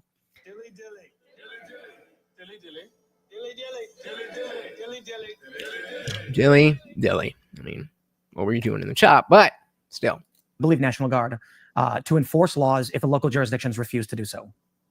Well, on that definition, it seems like you That's should. literally the Insurrection Act. Well, if that's the definition, if the local law enforcement refuses to enforce the law, then that sounds right. But yep, that's what we've been arguing about. And you're saying that no, that's wrong. But it wasn't. Quantum said cop on cop violence needs to be a band name. I would listen to that. Playing with anti-flag and no effects. It's the definition. If the local law enforcement refuses to enforce the law, then that sounds right. But see, you keep throwing out these hypothetical examples, which I understand. From my point of Do you though? view, what I'm saying to you is just taking the logic of your argument. I'm not arguing about the specific details. You're saying we're in war, therefore we should suspend the rules applying. No, I'm not saying that. Nope. He's saying we are at war, therefore what rules we follow and how they are followed are different. Stop. That's as far as we've gotten. What changes and what specific things have not been discussed? Konstantin is assuming Tim's argument. War, therefore we should suspend the rules applying. No, I'm not saying that. Well, that is what you said. I think I'm not going to pull a Destiny and be like, well, if you're going, good riddance. Like, dilly, pour one out, but maybe next time there's a Chaz or a Chop. Don't go there. Suspend the rules applying. No, I'm not saying that.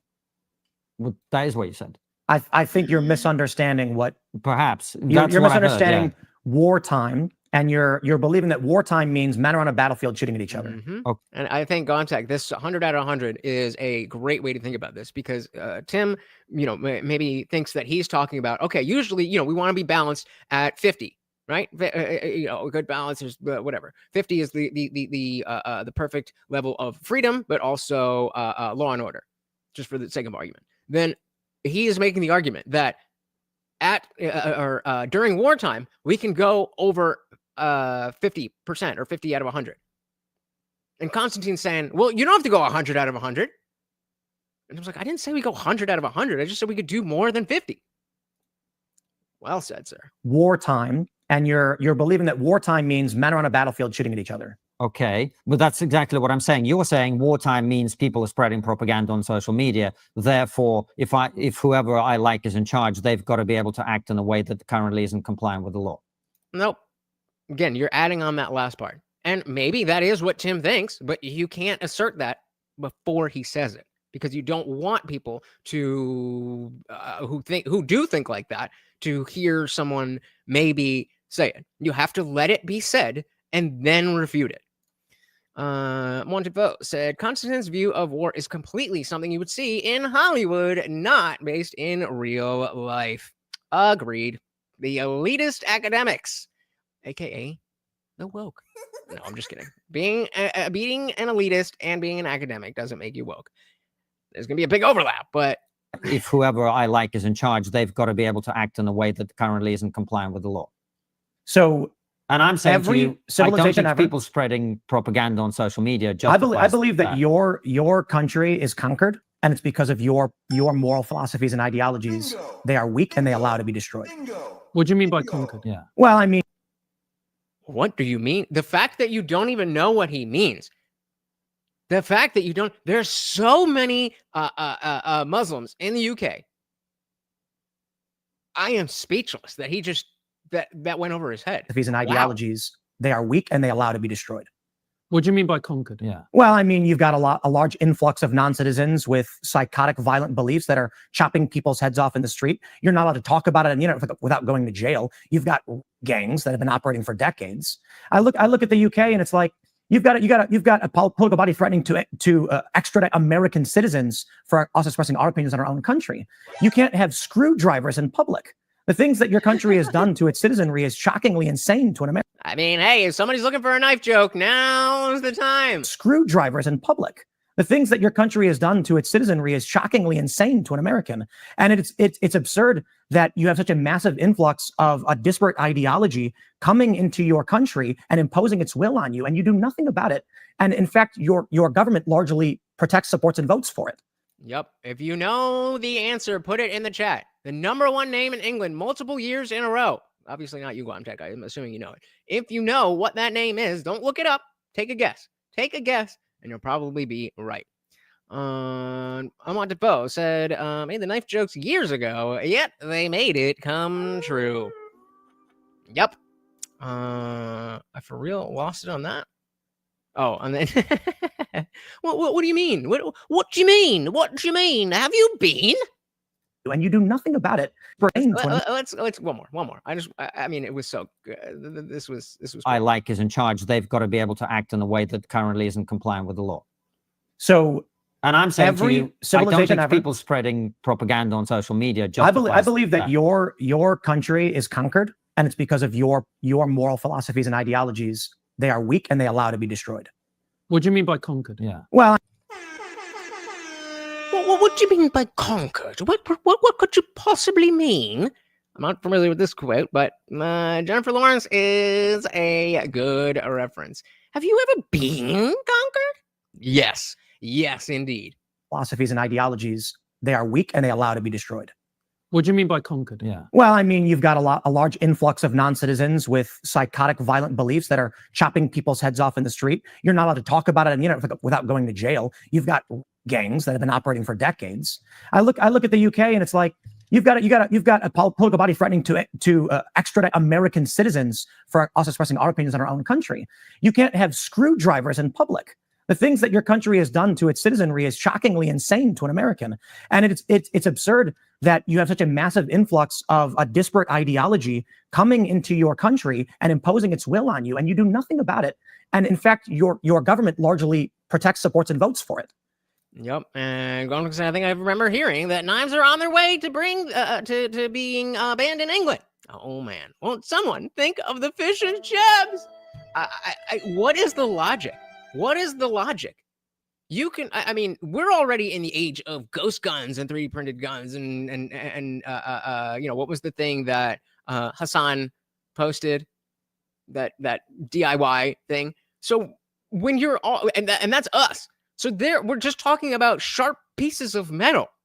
You can't outlaw pieces of metal. One of us, they've got lawmakers and companies advocating for blunt-edged kitchen knives. Can't have pointed knives. You know what you could do with a blunt-edged kitchen knife? Sharpen it. I mean, that's insane. You know what else you could do? Amazon. Hold on. Oh, no, wait. Slow down. So first, after all that, like, wait, what do you mean? What do you mean? And then he lays it out like boom, boom, boom. They're like, whoa. What? For it. I mean, that's insane. Hold on. Oh, no, wait. Slow down. So first of all, there are lots of us who don't agree with what's happening and say so. What are you doing about it? Slow down, Democrats. Let me just answer your question. Wait. Who don't agree with what's happening and say so. What are you doing about it? Let me just answer your question. So there are lots of us who disagree and are voicing our opinions about it. I'm as concerned as you are about the fact that some people are visited by the police. I'm one of the most outspoken people in the UK about that. That's not to say that you can't express disagreement with what's happening and you will instantly go to prison. Instantly, but a lot of people. I mean, people it's with Speaker's Corner or whatever. I'm not as familiar with the name of the location. Yeah. Getting arrested. People getting arrested for speech is something that shouldn't be happening. A woman who is.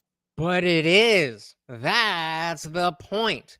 We all agree that people shouldn't be arrested for saying things that are not inciting immediate violence. But they are. What do you mean? Slow down. The location. Yeah. Getting arrested. People getting arrested for speech is something that shouldn't be happening. A woman who is standing outside of an abortion clinic with her eyes closed getting arrested. What's your point? I've already said that there are lots of us who disagree. What are you doing to stop that? Well, there is a very large political movement that's organizing in exactly the same way that there's a political movement in this country against the. How did it get exactly? Come on, exactly. Not quite to that point in your country. Overreach of the left. It got to the point because there are lots and lots of people who believe a lot of this 1, 2, 3 progressive ideology in our country. Do you think that at a certain point violence will break out between two different factions in your country? Well, we've already had it. And oh, so you're saying there's groups of people that are violently fighting each other, but it's not anything close to anything that could be considered a war. Okay. Do you think that at a certain point violence will break out between two different factions in your country? Well, we've already had it. And I think it's credible that could continue to be the case as these tensions brew. Absolutely. So what it means to be a wartime president, the point I'm making is that Trump used commensurate actions against those who engaged the actions against him. Exactly. So if we go back to the 100 out of 100, if we were at 50 with under Joe Biden, I would argue we were more at like 35. But let's say for the sake of argument, we were at 50. And Trump wants to bump it up to 65, possibly 70, that is a conversation that we can have. When you're assuming that, nope, if we go above 50, then that means 100. How is that not a woke argument? How is that not a woke argument? Okay. What? Actually, so with the understanding, so I'm in this moment, Konstantin is not acting woke in that way. With the understanding that Tim doesn't mean go to 100, he just means go over to 50. If you were to still then act like, oh, you're just trying to do this because you want power, that's gaslighting. That Trump used commensurate actions against those who engage the actions against him. Okay, what I'm saying is, Keir stupid Starmer in our country during the riots could do the exact thing that you're demanding. He could say, well, look, these people are rioting, they're attacking the police. I need special powers to put these people in prison for tweets. That's the logic of your argument. Every country ever has done this. And the view that you take is dictators do this. Abraham Lincoln wasn't a dictator. Abraham Lincoln was a president who saw actions that were seditious, and he took there was one man who thought Abraham Lincoln was a So dictator. Keir Starmer Do you know should who be it able was? to put. Shit. What was his name? Come on. Oh my God. Who was the assassinator? John Wilkes Booth. Rioters in prison for tweets. Then, on your logic, Why would I agree with your moral worldview? but you're saying I'm on the other side of that. Oh, moral I worldview. see. So if a right-wing Keir Starmer is in power, then he's allowed to put people in prison for tweets. I didn't say. Wait, what? Why would I agree with So Trader? Keir Starmer. That were seditious, and he took there was one man who thought Abraham Lincoln was a So dictator. Keir Starmer Do you know should who be it able was? to put rioters in prison. John, there you go. For John tweets, Wilkes then. Booth. What did I say? I did say John Wilkes Booth, right? Did I say that? Or did I say, I don't know, whatever. On your logic, Why would I agree with your moral worldview? but you're saying. I'm on the other side of that. Oh, moral I worldview. see. So if a right-wing Keir Starmer is in power, then he's allowed to put people in prison for tweets. I didn't say people should go to prison for tweets ever. No, he didn't. Shout out to the viewerski for the $10 PayPal. Thank you so very, very much. Of course, a treat for Morty, and that makes you the new co-sponsor of the stream. Thank you so very, very much. That's 2 out of 15 super chats. Remember, guys, 99 cents will count, but we also are now at $20 out of $50 of the goal. Thank you so very, very much. Let's grab a couple of these before we dive back in. Amanda said, woke math, 2 + 2 = 5. Oh, where's my, there, 2 + 2 = 5. 1984 on steroids. Yep. Yeah, well, 2.3 + 2.3 = 4.6. So actually, technically, it does. This is numeric obfuscation. There you go. We've got semantic obfuscation. We've got numeric obfuscation. You said the best part in 1984 was 1985. Well done. Again, shout out to TV Viewerski. Very, very, very much appreciated. He's allowed to put people in prison for tweets. I didn't Now say. he is projecting the wokeness onto Tim. He's saying, oh, so it's good for your team, but not for my team. Projection. No. This is akin to the Kathy Newman. So what you're saying is, nope, that's not what I'm saying. Right-wing Keir Starmer is in power, then he's allowed to put people in prison for tweets. I didn't say people should go to prison for tweets ever. No, but I asked said you, wartime presidency. right. So if there are riots that are being promoted on social media. So wait, you're saying that if an individual promotes riots on social media, they should go to jail? No, that's what you're saying. They should, yes. Right. Okay. But only if the Wait, what? Jail. no, that's Saying that if an individual promotes riots on social media, they should go to jail. no, that's what you're saying. They should, yes. Oh, okay. Well, I disagree with that. Okay. But only if the person in charge is right wing. If So the you said- person in you charge is said for left wing, tweets. right? So I don't think your government should arrest people for posting their opinions on social media. Okay. If a person goes online and says, everyone meet up at this place, we're going to burn it all down, here's the address, you lock them up. Well, I say Well, I mean, we need specifics because that's not what he said. Yes, if you were giving specific instructions on this is what we're going to do, but protest, right? That's what he said. right. Okay. But only if the person in charge is right wing. If So you the said, person in you charge is said for left wing, tweets. right? So I don't think your government should arrest people for posting their opinions on social media. Okay. If a person goes online and says, everyone meet up at this place, we're going to burn it all down, here's the address, you lock them up. Well, Okay, wait. Sorry, that was not the one I was. Remote. then he's allowed to put people in prison for tweets. Then, on your logic. Why would I agree with your moral worldview? But you're saying I'm on the other side of that. Oh, moral I worldview. see. So if a right-wing Keir Starmer is in power, then he's allowed to put people in prison for tweets.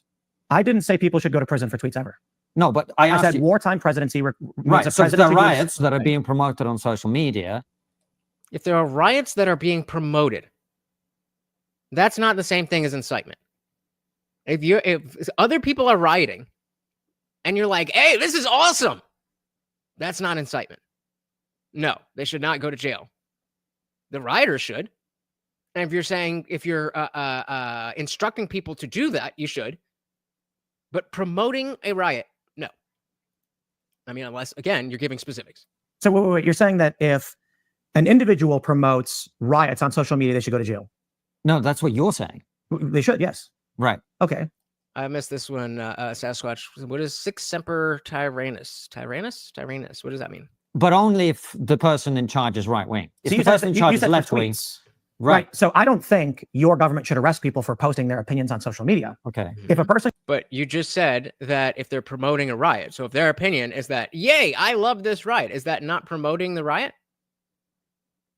Words have meanings, people. goes online and says, everyone meet up at this place, we're going to burn it all down, here's the address, you lock them up.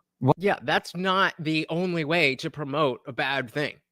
But I say that lock them up irrespective of who's in power and what their opinions Agreed. are. Yes, Whereas What do we correct. disagree on? I think what we're disagreeing on is you believe that if the situation's bad enough, a guy that you agree with politically should come in and suspend. No, agree or disagree.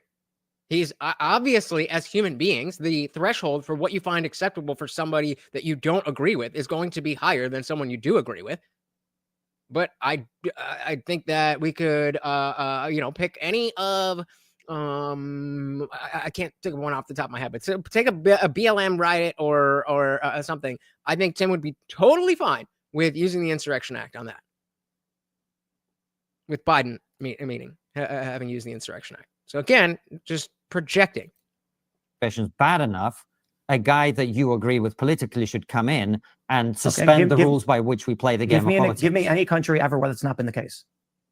I don't understand what your point is. Name any point in history when an executive in authority facing an emergency decided not to engage. I don't disagree with that. What I'm disagreeing with you is... Do you think that your country will be the exception that survives the conflict? Tim, you got to let me finish my argument before you disagree with it. What I'm saying is you're extending the definition of war, wartime, and emergency in order to suit your agenda, is what it sounds like. You are incorrect.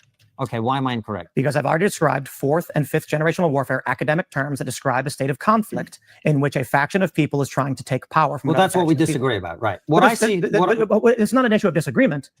I'm giving you an academic statement as to which I'm entitled to disagree with. Shout out to equality and deference because vagina. Welcome. Said liked and shared. It's that simple, guys. It is that simple, and it helps out so very much. Thank you, and welcome to the party, guys. Don't forget, we are also live on X and Rumble. To a disagreement, I'm giving you an academic statement as to which I'm entitled to disagree with, right? When I travel around, whether it's Europe or the UK or America, I don't see a state of conflict. You're just disagreeing with the definition. Yes, exactly. Yep, semantic obfuscation. And TV obfuscation is spot on. Trying to make it right and left when really it's populist. Trying to force the conversation into grounds that you automatically win. If you determine that gender affirming care is necessary healthcare, well then, what argument can you have against it? You're not debating on the merits of should we do this thing or should we do that thing. You're establishing a priority that this is the right thing to do. That's wokeness. The UK. Oh, Quality and Deference said, I didn't take enough Viagra to maintain my insurrection. Or America, I don't see a state of conflict. You're just disagreeing with the definition. Yes, exactly. So for me, it's the easiest to use the American Civil War because it's what is attached to our history. Do you think in 1861 in September in Atlanta, people walked outside and were fighting each other? Look. Nope. But wait, that was during the Civil War, wasn't it? The American Civil War is clear in our expertise for you, which it isn't for me. I'm talking about what I see out here. So let me try and explain to you what I'm. So you're not an expert. And Tim has more expertise in this. So maybe you should shut up and sit down and stop spreading misinformation. How dare you? Saying. Sure. Mm-hmm. Who are the belligerents in the American Civil War? Are you familiar? Tim, I was going to make a really bad joke. This is why I was going to make a really bad joke. If we were only on Rumble, I would have done it. If we were in Discord, I definitely would have made it. But, oh, man. War. Are you familiar?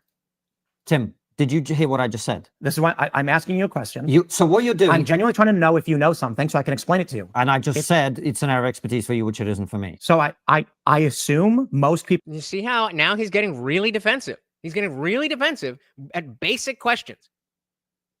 If you don't, it's okay not to know. Unless you're woke. And I just said it's an area of expertise for you, which it isn't for me. So I assume most people know who the belligerents were in the American Civil War. It was the North and the South. Yes. You are aware of that? So just answer the question then. Yes. Okay. So like, and that's a necessary thing to understand if you're going to talk about the American Civil War. You cannot have a discussion about the American Civil War if you don't understand North versus South. That is a necessary condition. But he got defensive because he's trying to get ahead of it and trying to win the argument instead of having a conversation, just like the woke left. Equality said there was no American Civil War. A war is fought within a nation over who's going to run the government. Incorrect, ma'am. Incorrect, sir.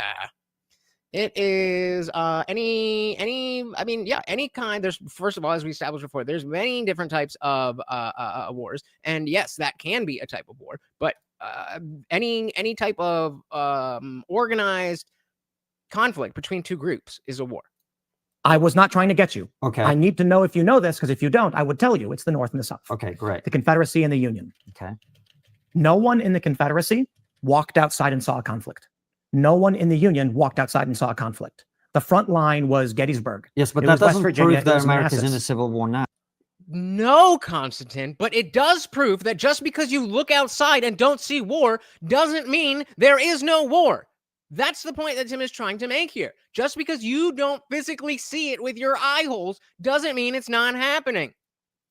Saw a conflict. The front line was Gettysburg. Yes, but It that was West doesn't Virginia, prove it that was America's in a Manassas. civil war now.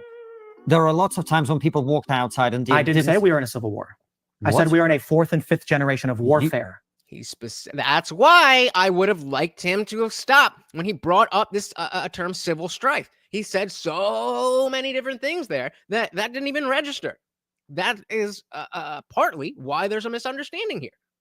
If Tim had just been a little bit more willing to hear, and I mean, Konstantin's definitely getting defensive. That's on him for sure. But I pointed out in the moment, and we would not have gotten here if Tim had thrown it to them and be like, so what do you think about this idea of civil strife where it's not a quote unquote war, what's the word? Not denounced, declared by Congress, but it is this thing that we are experiencing right now. And if we had done that, he would understand what he's talking about now. walked outside and I didn't say we were in a civil war. I said we were in a fourth and fifth generation of warfare. You didn't say we're in a civil war. I said I don't. Yes. So let's go. So Colin said, pardon my erroneous statement. I meant it was not a civil war. A war, certainly. Are you making the old joke that it was a war, but it wasn't so civil? Because it was very civil in the sense that it was the same country. Amanda Bright said it's like he has a hard time with the concept that things happen outside of his own perspective. That is a philosophy that we call solipsism. I can't see it. I can't feel it. I don't think it. Therefore, it doesn't exist. Or I think this way. Therefore, everyone must think this way. Solipsism.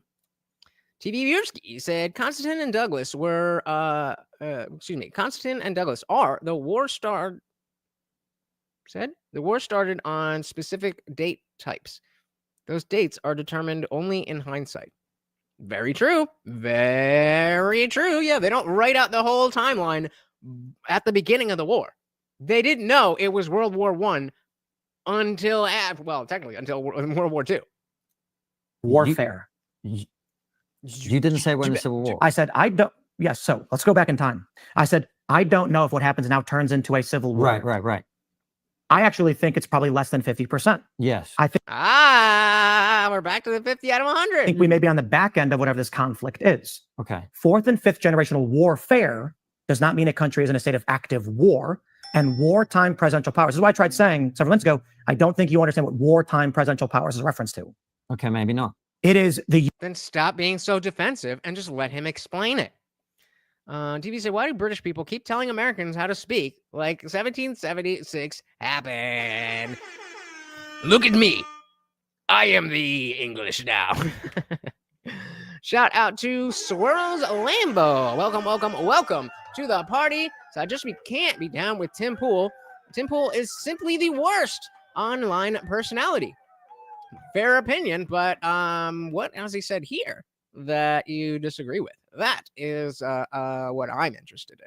Because we can have disagreements with people, not like this person, not like that person, but exactly as we were talking about with the expertise argument, it's not about whether you've got certain pieces of paper. It's not about whether I like you. It's about, are your ideas better than the other person's ideas?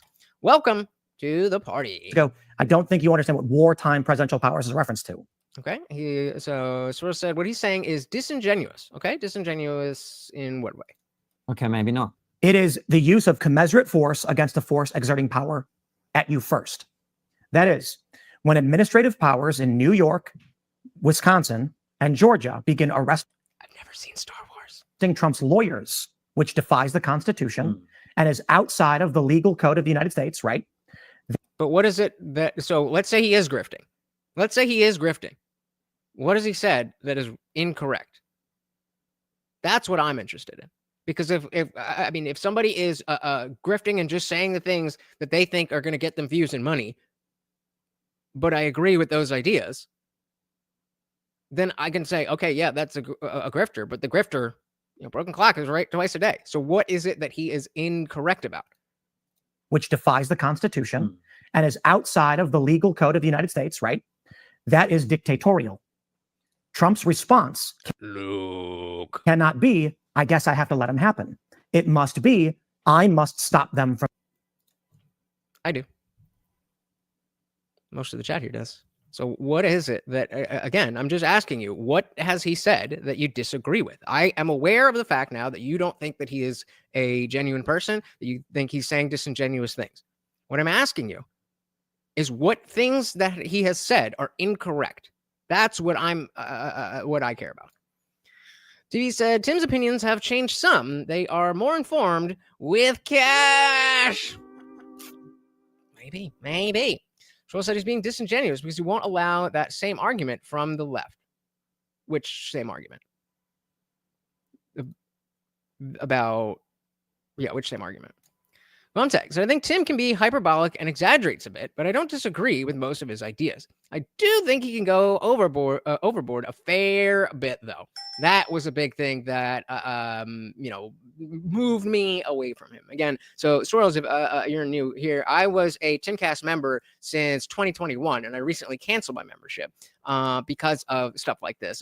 I don't have any ill will towards Tim. I've just, I used to be like everything that he said. I'm like, hell yeah.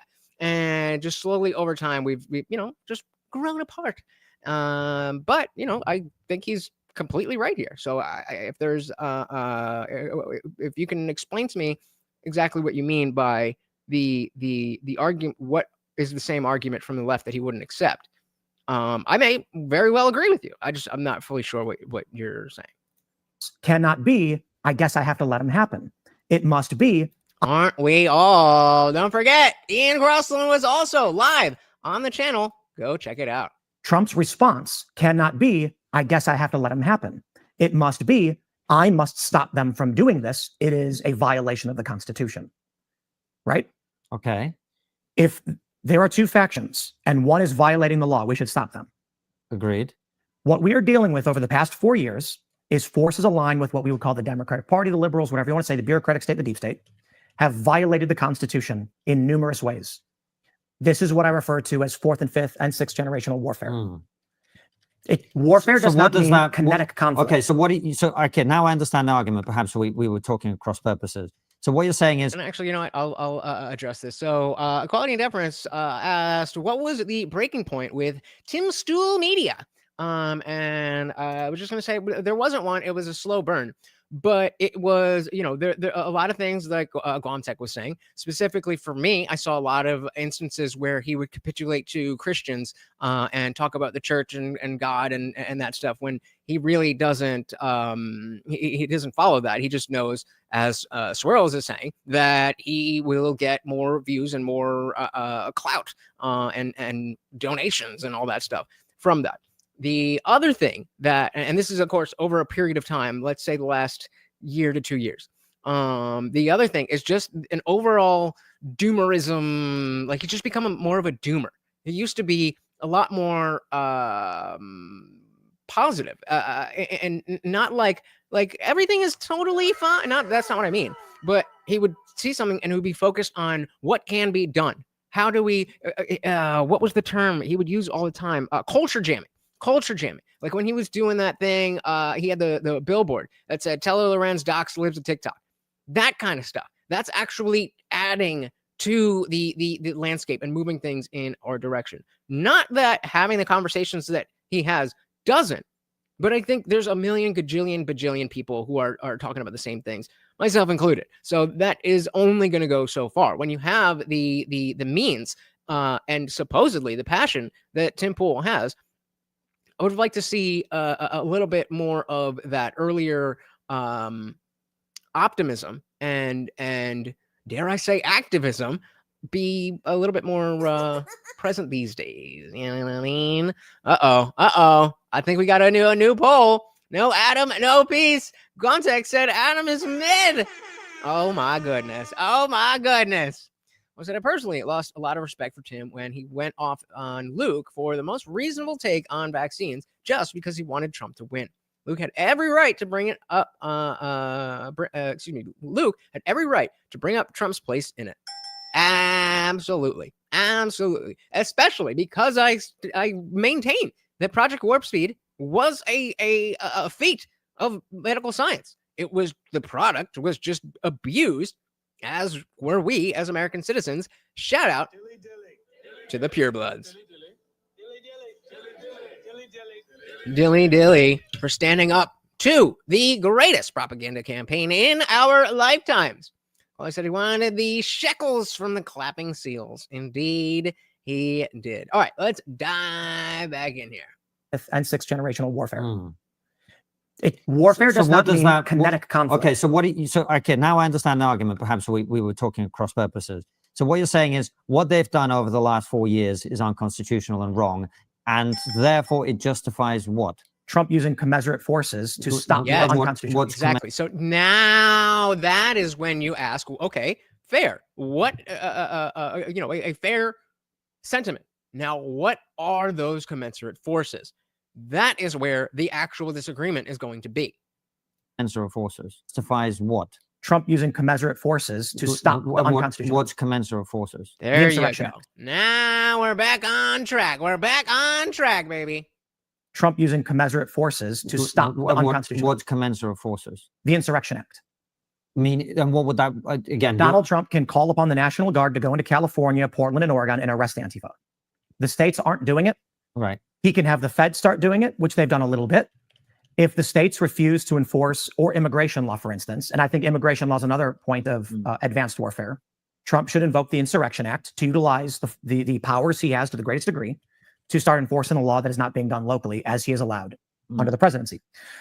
If I were to say Trump should go arrest the attorneys general from 3 states, would that be dictatorial? I don't. Shit. What did he say? An attorney's presidency. If I were to say Trump should go arrest the attorneys general from 3 states, I hate that the correct terminology is attorneys general and not attorney generals. I hate it. So should he arrest the attorneys general from 3 states? That be dictatorial? Would depend on what they did. I don't know enough about it. The attorneys general are the head of law enforcement for each state. Yeah, I know what an attorney general is, but I don't know what the context would be in American. You're clearly much better versed. Right, my job is just to ask you to try and understand what you're saying. My point is that if Donald Trump were to do so, he'd be called a dictator for arresting top politicians in these states. Yeah. But in 3 states, the attorneys general have violated the Constitution and targeted innocent individuals in ways that is shocking to the American psyche. However, largely on the Democrat side, they're in favor of it regardless. These are people who clapped and cheered when Jordan Klepper on The Daily Show showed images of terror attacks. He literally called them acts of domestic terror, and they clapped and cheered for it. Yeah. Are we supposed to just say Trump should carry on as normal? No, Trump's going to have to use what we would describe as commensurate actions. Wartime president. Again, let's clarify these points. There are various forms of warfare. There's psychological warfare. Warfare can be waged without a declaration of war. Exactly. Civil warfare can happen without there being an active civil conflict or extended conflict. And there can be more than 2 sides. Conflict. You can get limited warfare. That's what Kissinger referred to. And what we're dealing with right now is fourth and fifth and entering a new generation of warfare, which what people would argue is sixth. Fourth generational warfare is insurgency. That's what we've been seeing with Antifa and the far left. The purpose of fourth generational warfare is to make you scared to live a certain way. Vancouver canceled, evicted Tesla from the auto show out of fear of firebombs and shootings. That's the purpose of fourth generational warfare. Should Donald Trump simply say, look how hungry he is, guys. Look how hungry he is. Oh, let's give him a little something. Let's give him a little something. we do nothing. If you guys are enjoying Canada, but I'm saying the show, in the the United party, States, where Tesla chargers and dealerships have been vandalized, shot up. And The only question for me, like, I think the only Wah, wah. Let's try that again. If you guys are enjoying the show, the party rages on 24/7 over in our Discord. The link is pinned to the top of the chat and is absolutely free to join 24/7. We're in there hanging out, having a great time. And guys, it is absolutely free. However, if you are a member of this channel here on YouTube, you can scroll right below that video and hit that join button. Starts at $2.99. There's a few different tiers, but $2.99 will get you in. It gets you members only live streams here on YouTube, all that other good stuff. But it opens up the full Discord server. So we've got the free chat that is open to anyone. Anybody can join and talk. But as you can see, that is just one of our channels. There's a bunch of different channels here, including our disciple chat for members only, our word of the day watch party, where we're talking about all this stuff. And of course, we have the voice channel here, where we are hanging out at this moment. Shout out to everybody in the Discord server. Say hello and tell them to come and join. There you go, guys. Simple as that. See you there. And remember, if you join tonight, when you join, you will get a free pass, free one-night pass to the after party. Come on through. United States, where Tesla chargers and dealerships have been vandalized, shot up. And the only question for me, like, I think the only thing that we might be disagreeing about is one thing and one thing only, which is, let's say that Donald Trump and his team and his people for the next 4 years do a reverse of what the left has been doing based on your description. Which hopefully that's what we voted for. United said making racists hate each other more than the government that rules them may be the greatest the greatest thing that they've done. It's hard to choose. There are several propaganda campaigns fighting for number one. Can you just let me have the pure blood thing? Come on, man. Come on. No, I agree. I agree. Well, I don't necessarily agree, but I agree that it is a fight for number one. Shout out to our boy, Unwanted Bo, who said the sponsor spot is mine. Thank you, thank you, thank you. Said feed the overlord. And of course, every donation comes with a treat for Morty. Thank you, thank you, thank you so very, very much. Not only are you the new soul sponsor, we are now 3 out of 15, and we are 22 out of $50. Let's make me do some push-ups. Well, for the next 4 years, do a reverse of what the left has been doing based on your description, which is they violate the Constitution, they fail to enforce it in some areas, etc. Would you then be happy for whoever is the Democrat president after that to do the things that you are now advocating that President Trump does? That's it. That's already how America has been running for the last 15 years at least. At least. Probably closer to, 50, but I can't say that for sure. The only question. I think that is a naive question. Because? That doesn't entertain the realities of history and everything that's ever happened. Bingo. I would be unhappy with literally any amoral degenerate enforcing whatever laws that support amoral degeneracy. It doesn't matter. No, I'm talking about the Constitution. So here's the issue. If the right violates the Constitution. This is why I explained morals versus principles first. Yeah. Mm-hmm. If I said we must uphold the right of parents to make medical decisions for their children.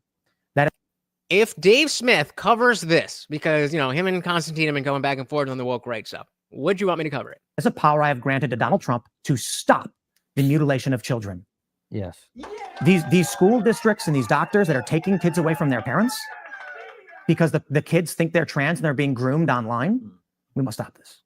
However, that same principle empowers Democrats to take the children away from parents who are protecting their kids from So that generating. sounds like a no to me. you wouldn't support a Democrat president enforcing the Constitution in the way that you want Donald Trump to do? The reason why I answered the way I did is not to avoid the question, but to point out that the average person would not understand what yes or no means morally if I were to give a simplistic answer. Well, look, the point you're making is the left has violated the Constitution, therefore Donald Trump needs to invoke the Insurrection Act in order to... Let me slow down. Let me slow down there. My argument is an administrative war has begun as of 2015. When they accused Donald Trump of being a Russian spy, they accused the front runner for the Republican Party of being a traitor to his nation, for which the penalty is death, sought to impeach and imprison him, and obstructed an entire presidential administration. They arrested several people in his sphere who did nothing wrong. They destroyed the lives of people like Carter Page and Michael Flynn, who did nothing wrong. This is, I'm sorry, but for everything they accuse Trump of doing, they started.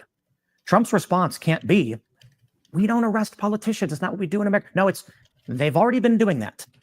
We need investigations of Adam Schiff, the J6 committee. We need investigations of Letitia James. We need of Wisconsin and Atlanta, who arrested lawyers. Both of This is why Tim said Konstantin's question is naive. This is exactly why. of Wisconsin and Atlanta, who arrested lawyers. Both of these states arrested lawyers. Well, if anyone's broken the law, of course they should be investigated. But I'm asking you a very different question, and I think it speaks to the core of our disagreement, which is the question is: do you want the Constitution to be enforced irrespective of who's in power? Do you not? And it's really as simple as that, right? No. Yes, I do. However, because of the fact that it already wasn't, that is not an option. Unless we want to get rid of our country. So yes, if it could have been played out that the Constitution was followed from the beginning of its inception till now, I would have preferred that. Absolutely, I would have preferred that. But that's not what happened. And this issue dates way further back than Donald Trump, as Mr. Woke here is trying to suggest. Yeah. I wonder if folks said investigations of everyone Biden pardoned. Excuse me, pre-pardoned. Yep. Netted said, I saw a great clip of the collected amount of Hollywood actors' kids who say they are trans. It's astonishing and scary, but not surprising. Well said. Where, drop a link in Discord. I would love to take a little side quest with that. TV said, anyone giving odds on a MAGA supermajority in the Senate and the House in 2026? Nah, I don't think so. I think the lightning was in the bottle for the presidential election, and I think it's going to continue to just go down and down and down and down. I don't think so. I think the Democrats are going to sweep 26. Maybe not sweep, but there's going to be a strong desire to push back against what's been going on since January. To be enforced irrespective of who's in power, do you not? And it's really as simple as that, right? No. Because? This is why I started the conversation with the discussion of morals versus... Like I said, guys, drop links in the Discord and I will watch whatever we want to watch. No, I understand that. The idea... So when I explained to you, when I asked you what free speech meant... Yes. The Constitution does not and never did protect free speech. Now, the structure of the Constitution outside of the Bill of Rights, I largely respect, which lays out the three branches of governments, the powers they have, and I agree with. I don't want that to be dismantled. However, at the advent of the Bill of Rights, you couldn't blaspheme or swear in public. In fact, you couldn't swear in public in the 1970s. Free speech was never protected. The question you're asking me is, do I want my moral worldview of today to be protected and upheld? And what I... Yes. Claudia Devern said, who's the guy that doesn't talk? Is his name Teller? So that is Francis Foster. Konstantin is Konstantin. Konstantin is the more, they call themselves co-hosts, but Konstantin is the host, and Francis is just kind of there. Claudia said, you want a fun side quest? Look up breast pump tutorial on Rumble or YouTube. I would like to stay monetized, please. Thank you. Me is, do I want my moral worldview of today to be protected and upheld? And would I be upset if another person came in and tried to destroy it? But that happens all the time, no matter what. So it's been happening. It's not a question of, if I say, Donald Trump, please protect my moral worldview, would I be upset if someone who opposed my worldview got in power? Well, of course I would. I was upset when Joe Biden won the election and opposed my moral worldview. The question is the degrees of power which we are using to use to preserve our world. The Democrats, for a long period of time, have been destroying this country. And it's Oh man. Dilly to that. Spot on. He's still trying to figure out where all these Muslims came from. On the boat said, Francis is the fresh of this show compared to Fresh and Fit. Facts. Except it turns out that there was, I forget, if I remembered exactly what it was where the fresh guy had something over Fit that I would talk about, but there was one time, I don't remember. Anyway, Gonjack said Francis just gives that intimidating stare down the whole time. You know, he's the muscle. He's the muscle, which I could be if we hit the swole goal, guys. Come on, feed the puppy. Feed the puppy. Please. I'm just our world. boy. The Democrats, for a long period of time, have been destroying this country. And it wasn't always the Democrats. The Republicans were on board until Trump came in. The MAGA movement and the populist movements of the left and the right, which have some overlap, largely diverged from what we had in our two-party system. When the borders were opened up and you had industrialists allowing millions of non-citizens to come into this country for the purpose of GDP growth to adhere to some ridiculous modern monetary theory, the country was being destroyed. We opposed this. What did we do? We used commensurate power as was used against us. And what was that? Protests, conversations, podcasts, and elections. Then we got Donald Trump being accused of being a spy. They tried to destroy his life. There has been no commensurate response on the right. Donald Trump then lost an election based on, one, largely many of his own failings, and an inability to understand the laws that were being implemented. Shout out to Zippy DSMV. Welcome to the party. Welcome. Look at that. Welcome. Good to see you. Kitty has brains. Welcome. I actually am very interested. I don't know if you've seen any of this, but I'm actually very interested in your opinion on what's going down. No commensurate response on the right. So basically, if you're just joining us, they're talking about the notion of a president using wartime powers, what that actually means, and what the threshold is to engage in those wartime powers, and what those wartime powers actually are. I think that was a pretty good summary, wasn't it? Of being a spy. They tried to destroy his life. There has been no commensurate response on the right. Donald Trump then lost an election based on, one, largely many of his own failings, and an inability to understand the laws that were being implemented. The Democrats in several states violated the Constitution by allowing judges and executives to overrule state legislatures' elections, which violates, I believe, Article 1 of the Constitution, which states that elections shall be determined by the legislatures, not judges or executives. Wait. United plot twist. His girlfriend watches it with him. What are you talking about? So that's what they're generally what they're talking about, specifically with the immigration stuff, and like the Kilmar, the M16, the MS-13 gang member, he needs to stay here and see a judge, even though we know for a fact that he's MS-13, and we have recordings of his wife saying that he would just get up in the middle of the night and beat the shit out of her. Okay. Constitution, which states that elections shall be determined by the legislatures, not judges or executives. When Texas petitioned the Supreme Court in Texas v. Pennsylvania in 2020 to overrule these states that were in violation of the Constitution, the Supreme Court said, we will not hear it. Why? The Supreme Court is largely afraid that if it becomes exposed culturally, they have no enforcement mechanism, the country falls apart. The best thing they can do in questions of this intensity is to stay out of them, which they've continually done, proving the Supreme Court to be largely impotent. There has still not been commensurate action from the right as to what the left has been doing. The flooding of this country with, I'm going to give the low estimate of 10 million non-citizens. 10 million, just 10 million. Okay. Given preferred access, given protected status, or given money in places like New York. This erodes the foundation of what our ancestors built for us and what we intended to pass down to our children. Zippy, that is pretty much the woke right argument from Konstantin. Basically, Amy said Kilmar is obviously a smuggler of people and things. It's obvious in the video. I didn't even see a video, but like I'm just past the point of like this false. I don't know what it is. This quasi compassion. It's just a tool of convenience. They don't actually care, because then they would want the vetting that we all wanted on the way in. This erodes the foundation of what our ancestors built for us and what we intended to pass down to our children. Gen Z can't afford houses, as you already stated. The American dream is dead for them. Yet in New York, See, Kitty gets it. Kitty gets it. Francis, don't even know. citizens are given luxury hotels and PlayStations. This is a betrayal of the American people. All Donald Trump has done so far is what the Constitution allows.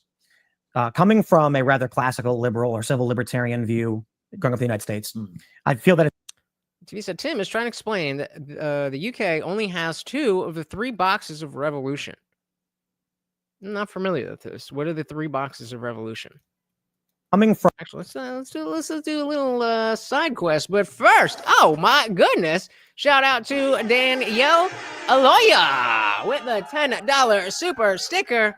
StreamYard, you got to get these up on screen. But thank you so very, very much. And of course, every donation comes with a treat for Morty. Thank you so very, very much. And welcome to the party. Guys, we are getting close to that goal, and we are past the 2-hour mark. So if you would like to keep the party raging, do what Danielle just did, and we will rage on. Danielle, thank you so very, very much. As you can see, the puppy very much appreciates it.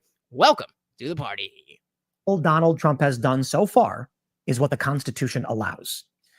Coming from a rather classical liberal or civil libertarian view. Oh yeah, I didn't hear that. Ballot box, soapbox. Wait, that's ballot box, jury box, cartridge box. Okay, now we got 4 boxes. Somebody figure it out. Constitution allows. Coming from a rather classical liberal or civil libertarian view, growing up in the United States, I feel that it's evolved once you start to learn from history and you look at warfare, civil wars. What I see now is the establishment and the institutions, which have been run by what we would call the deep state or the uniparty, whatever, for 30 years, have violated the Constitution every which way imaginable over the past 10 years, to which the right has not responded in any commensurate force. I do not want a president to violate our Constitution. I do not want anyone to do so, but it's been done. Some have argued it's been done quite a bit by many presidents throughout history. The issue now is that it actually threatens the fabric of, quote unquote, our democracy. I think it's time that Donald Trump and the administration, I believe they actually are doing this, begin to enforce the law against political forces, attorneys general, and those who violated the Constitution. I really wish it was attorney generals, but it's not. It's attorneys general. So, guys, $18 gets us to the goal. Against political forces, attorneys general, and those who violated the Constitution. The challenge there is that this is what I refer to as a wartime president. If Donald Trump were to arrest attorneys general who violated the law, and they have, if he were to go after the politicians, the Democrat personalities who lied and advanced what I would refer to as a criminal conspiracy or seditious conspiracy, he will be accused by the other faction of being a dictator, which will result in an escalation of force from their side, of which I don't view there's an off-ramp. I hope that these factions are have largely lost power and they're waning, and that the arrest and prosecution of those who have committed crimes that we can prove would avert any kind of great crisis. In the event that this escalates into actual kinetic conflict, which it kind of already is at the civil strife level. I mean, the Tesla attacks, the shootings, etc., and for a decade plus, you will then see commensurate force from the alternate factions against each other, from the 2 factions against each other. The reason I bring up Abraham Lincoln is when the South decided to secede illegally from the Union, Abraham Lincoln arrested the state legislature, large portions of it, from Maryland, because they were engaged in seditious conspiracy in support of the Confederacy. And so I think it was TV. I apologize if it wasn't, but someone was talking about applying modern sensitivities to the past. And so what I'm saying is that what Tim is talking about, there were people at that time who didn't like what Lincoln was doing. And the idea that Tim is trying to present is that the results supersede any of the smaller things as we look back on history. And you can individually, you can disagree, but as a nation and really as a world, if you know Abraham Lincoln, usually thumbs up, not thumbs down. And I'm pretty confident that history will do the same to Donald Trump. Of it from Maryland because they were engaged in seditious conspiracy in support of the Confederacy. There was a man who called him a tyrant for doing so, and it was John Wilkes Booth, and thus the tyrant, Sixth Emperor Tyrannus. Of course, the people who oppose the action that's what you were talking about, Caucasian Sasquatch. of those who win will always accuse them of violating the law, the Constitution, or otherwise. It is history. Ulysses S. Grant wrote a great letter after the Civil War, explaining all peoples have a right to defy those who rule over them, but when you lose, you will be ruled over by your superiors, aka conquered, Francis. If it comes to great conflict, which was not brought by the right, moderates, post-liberals, or otherwise conservatives, then I hope they win. And I hope they do what must be done to win, to preserve what we view as our moral worldview. God damn right. So you can see, even though I have my opinion of Tim has gone down by a significant amount, you could see how high in esteem I used to hold him. And so that, number one, I think is important to be able to constantly, check in with yourself and like not just decide that I heard Tim Pool say a thing that I like one day, so now I'm going to treat him like the ruler of the universe that knows everything all the time. But he had a good pattern of, connecting dots that other people weren't, and literally predicting the future, specifically with the Civil War stuff. And as I've said, it's not because he has a crystal ball. It's because he's paying attention to the right things. And so, yeah, even though I don't love him as much as I used to, motherfucker's still on point. Mammy said, right, it's hardly just one thing that escalates war. It's always numerous things that act as a catalyst. Bingo. Exactly. Did I read this? Zippy said, if you look in the long game, if Lincoln did not fight the South, it would have become an English colony. The Brits used every trick in the book to subvert people. That's what we're saying. That's what we're saying. And the Brits just won't have it. They won't have it. And I hope they do what must be done to win, to preserve what we view as our moral worldview. The left we've described in this country is engaged in violence and doesn't share that moral worldview. And I believe they're poised to accelerate and escalate this conflict. I just hope it doesn't actually get there. Well, so do I. But why do you think they're poised to accelerate? I would actually say there's no evidence to suggest they would de-escalate. There's no indicators of de-escalation. In fact, we've only seen them cheering on and calling for more violence. I agree with that, but what he said earlier is that it looks like we might be on the tail end of this, and I also agree with that. So I think that what he is referring to, cheering for more and all that, I think that group is just as loud as they've always been, but they're getting small. The group itself is getting smaller and smaller and smaller and smaller. I think that's an important aspect of this. Like, there definitely are still people cheering on violence. There's people who are, I don't know if you guys have seen the, put one in the chat if you don't know what I mean by Shiloh, the N-word girl. You don't know what I mean, put one in the chat. But you can see the comparison of the Give, Send, Go for her versus the Give, Send, Go for Carmelo Anthony. And in either case, you see a lot of the donations are not because, oh, this person is a good person. This is, in Carmelo's case, it's not because, oh, this is an innocent person. And in Shiloh's case, it's not because, oh, we need to help her. It is a matter of this is for the other side. Okay, so long story short, I'm not gonna play it here because I just don't want that. But there was a lady who was at a playground, and supposedly a black kid went into her purse and took out a toy that was her child's toy. So Shiloh brought a toy and her son to the playground. Then a black child, and we're talking about like 3, 4, 5 years old, like a little kid, goes into, and she's just straight up calls her straight up calls the child the hard R. And then someone's filming like, wait, what did you say? What did you say? You're saying it again? Like, yeah, if you're going to act like one, I'm going to call you one or some shit. And oh my goodness. And exactly. People are not donating to these things because they think that the offense was not committed. People are donating because the offense was committed. People are donating to Carmelo Anthony because he killed a white person. People are donating to Shiloh because she was racist. Nope. So, all right, let's do it. Side quest. Where's my side quest banner? Shiloh girl, where you at? Oh, come on. Really? Original video. You call him a nigger, the child? The fuck you talking Did you about? call the child the nigger word? None of your fucking business. It is my own business. You call him a nigger? Okay, why don't you have the boss to say it right now again? Fuck you, nigger. Okay. Nigger.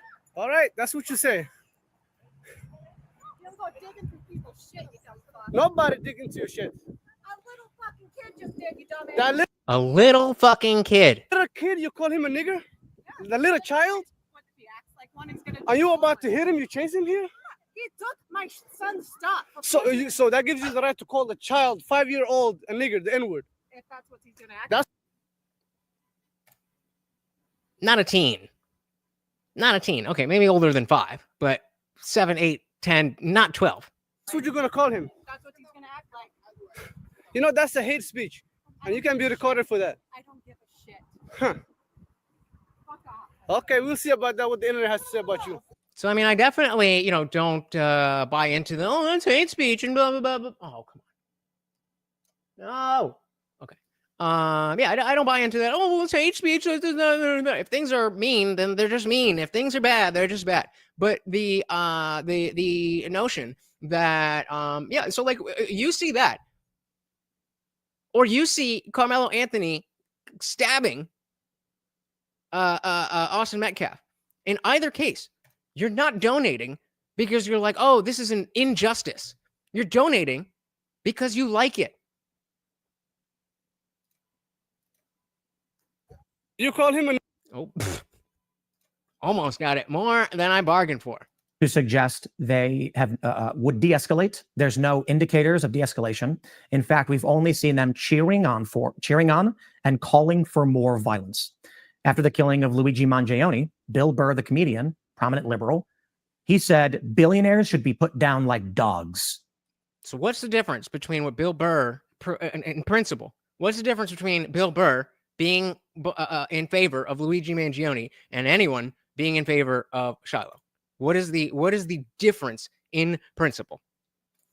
On TV said, where is the kid? If the kid is 5 years old and autistic, I predict cancer in 3, 2, 1. Unwanted Vote said, PDF that's surprisingly at a playground also drops the N-word several times. Somehow that isn't the bigger problem. So yes, the other side of that story is the person recording is a registered pedophile in numerous cases. But as I was saying before with Tim, that in the case of why we're talking about Shiloh, that's not really relevant.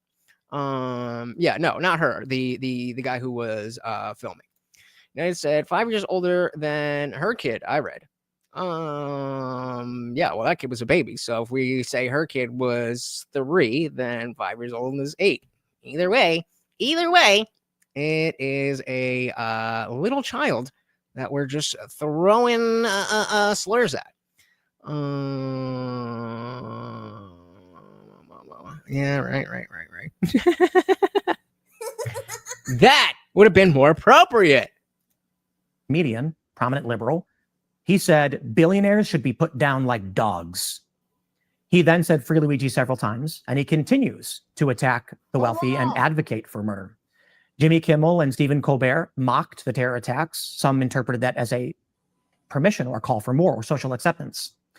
Jordan Klepper on The Daily Show played several clips of terror attacks against Tesla facilities, which include public shootings, mass shootings, and the audience cheered for it, to which he responded, wow, You guys like petty acts of domestic violence. I'm sorry, of domestic terrorism, not violence. These people are publicly cheering for more. They're going online and saying, do it. There's viral videos across TikTok, Instagram, and X where people say, do it, and you know what I mean. One woman recently got a visit from the feds because she said, it will be me, I'm going to. None of them have. Remember 86-47. United said we are seriously on edge, and there is a reason the elites do not care about that. Yup. And Zippy with the bar. When Sharia law comes, thieves will have their hands removed, along with all of us getting our heads chopped off because we are part of the secular world. Konstantin said, yet again, autism was the true villain. Good one, good one, good one. The reason is the $1 billion secret. Okay, what's the $1 billion secret? Jimmy Kimmel lost his backbone after he left the Man Show.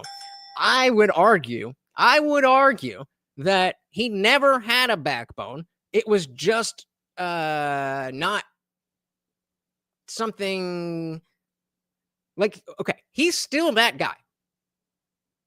He always was that guy. The guy he is now, he always was that guy. His job was just on a different show. That's what they do. And again, I don't think so. I mean, he changed the way he acted, but inside, I think while the entire time he's running the Man Show, Adam Carolla is probably like, oh my God, this fucking fruitcake. There's viral videos across TikTok, Instagram, and X where people say, do it, and you know what I mean. One woman recently got a visit from the feds because she said, it will be me, I'm going to. None of them have said what it is, but everyone knows what it is. Well, that's why these people need to be dealt with through the criminal justice system quickly. And as you say, they need to be. Right. But as we established before, they're not doing that. So now what? Well, that's why these people need to be dealt with through the criminal justice system quickly. And as you say, they need to be given, the proper sentences for the crimes that they're committing. Right? The list of people you are asking to have put in prison is so large, it would overwhelm our prison system. Well, then maybe you're going to have to build more prisons, but more. Or just send the people that you want to put in the prison to the place that they belong. Send them to El Salvador. Well, like you said yourself, you don't want that. Anyway, run out of time. Yeah, I don't want that, but I don't want my tax burden to be higher. Our tax burden to be higher. Exactly. United Kimmel changes with the tides for the Bucks. This guy doesn't fuck. Or send them to El Salvador. Well, yeah, right now, all of a sudden, prison is amazing. Like you said yourself, you don't want that. Anyway, run out of time. Great to have you on. Good to have the conversation. What's the one thing we're not talking about that we should be? All right, we are going to, if we can get one super chat of any amount, we will go back to the beginning and see what kind of stuff they were talking about that led up to all of that. They are out of time, but I am not, as long as you guys are down. Zippy said, arm and train the people. No need for new prisons. Bingo. There you go. There you go. Have you on. Good to have the conversation. What's the one thing we're not talking about that we should be?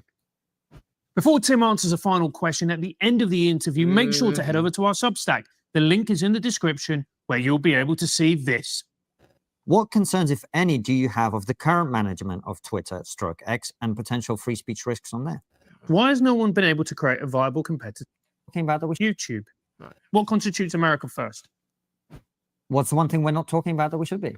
The United States has passed a series of laws. Actually, I want to hear from you guys. What is one thing that we, just in general in the political world, what's one thing that we're not talking about that we should be?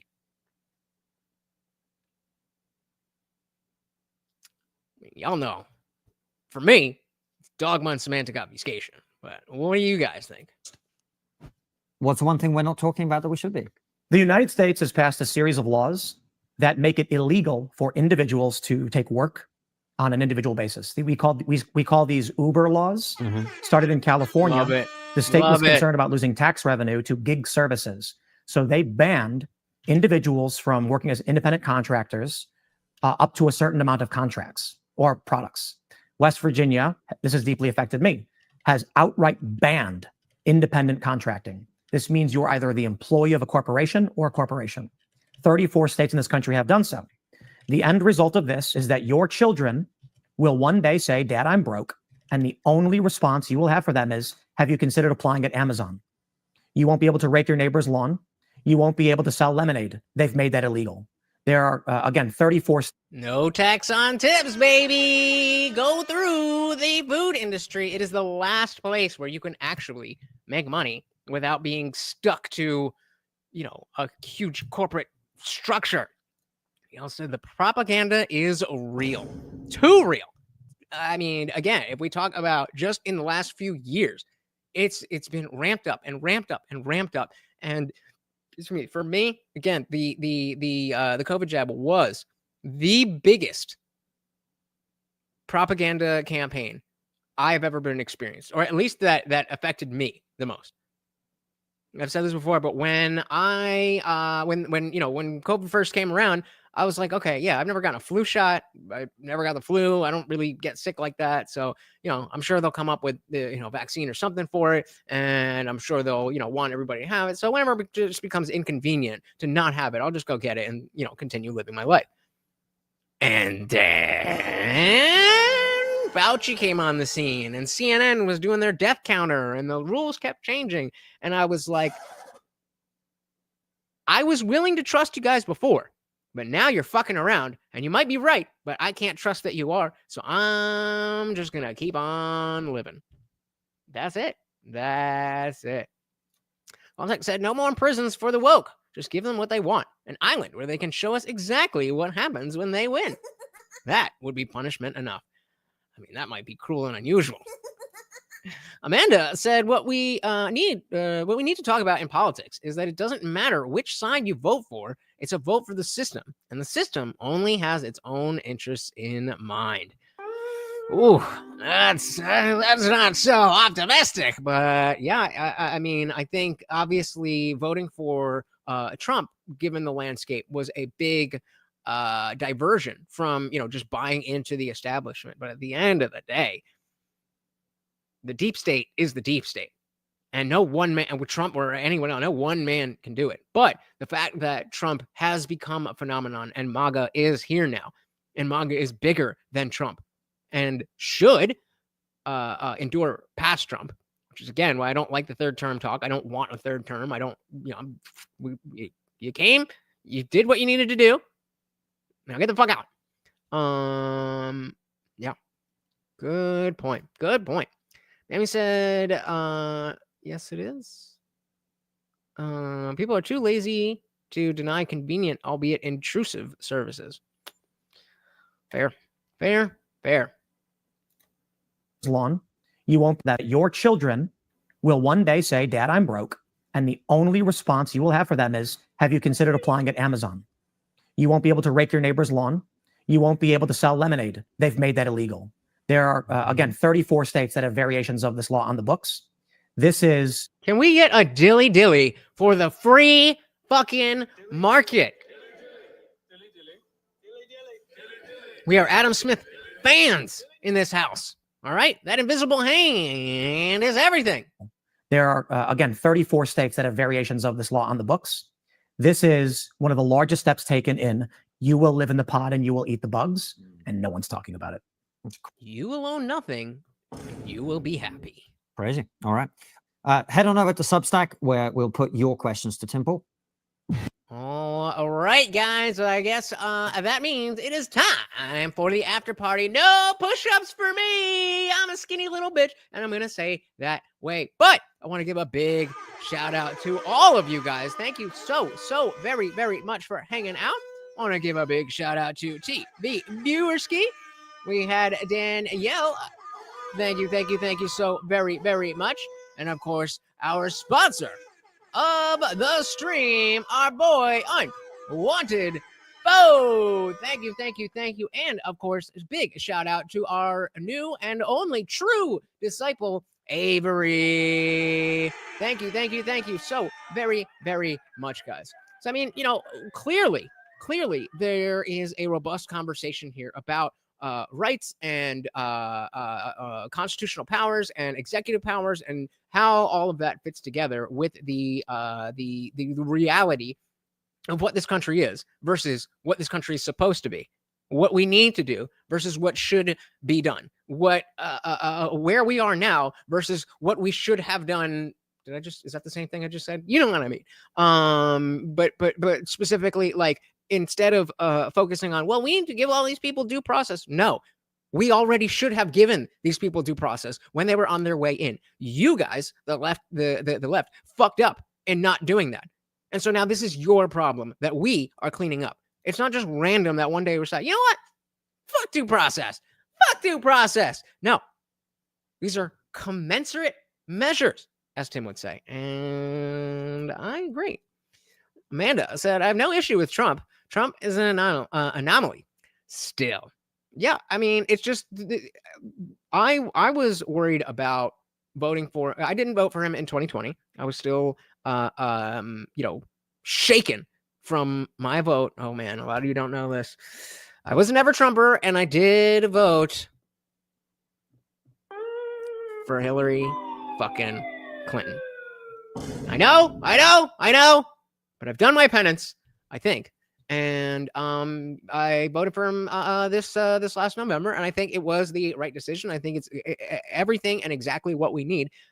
But the fact of the matter is, if you are a person for whom, when other people see your face or hear your voice, their mind explodes, you simply cannot be the best leader that we have. So the fact that as of now, he is the best leader that we have, despite TDS, means that there's got to be somebody out there, somebody, whether it's JD Vance or Vivek Ramaswamy or somebody we haven't even talked about yet. There has to be someone who can keep MAGA alive without keeping TDS alive. That's what I want. And so if I lived in America, I would have voted for Trump. There you go. Timmy said, I wrote in Bernie. How dare you? I'm an accelerationist. I would hope government would break itself on the on itself. There you go. There you go. And exactly. I was just listening to something. I don't remember what it is. It might have been Dave Smith talking about the lesser of two evils. And after I vote, that was the reason I voted for Hillary, because I was convinced by the mainstream media and I didn't know any better. And I thought that she was the lesser of two evils. Then the big reason why I didn't vote for Trump in 2020, even though I had definitely learned my lesson, I'd been red pilled and I was on, that side. Like I said, I was just scared and not confident in my own stuff yet.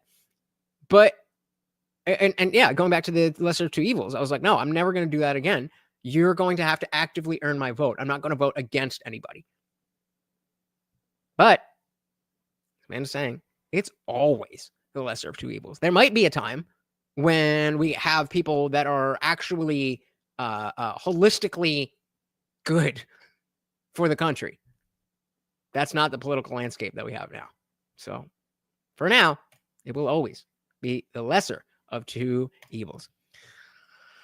All right, guys. I think that is where we will close it down. Again, a big shout out to all of the donations, but each and every one of you, I know that you could be spending your time doing anything, and yet you are here hanging out with me and the Overlord, and that means the world to me. So thank you, thank you, thank you. If you are new, please do make sure you are subscribed, and if you have not already, please hit that like button. It really, really does help. And of course, shares, comments, all that good stuff. We are headed to the after party. Remember, if you join the Discord tonight, you get a free pass to the after party that starts right now. Thank you, thank you, thank you so very, very much to each and every one of you. Once again, this is Morty, and I have been your host, Lutch, aka the Indian Jesus, here to resurrect the second coming of common sense. Until next time, guys, we are out of here. Peace.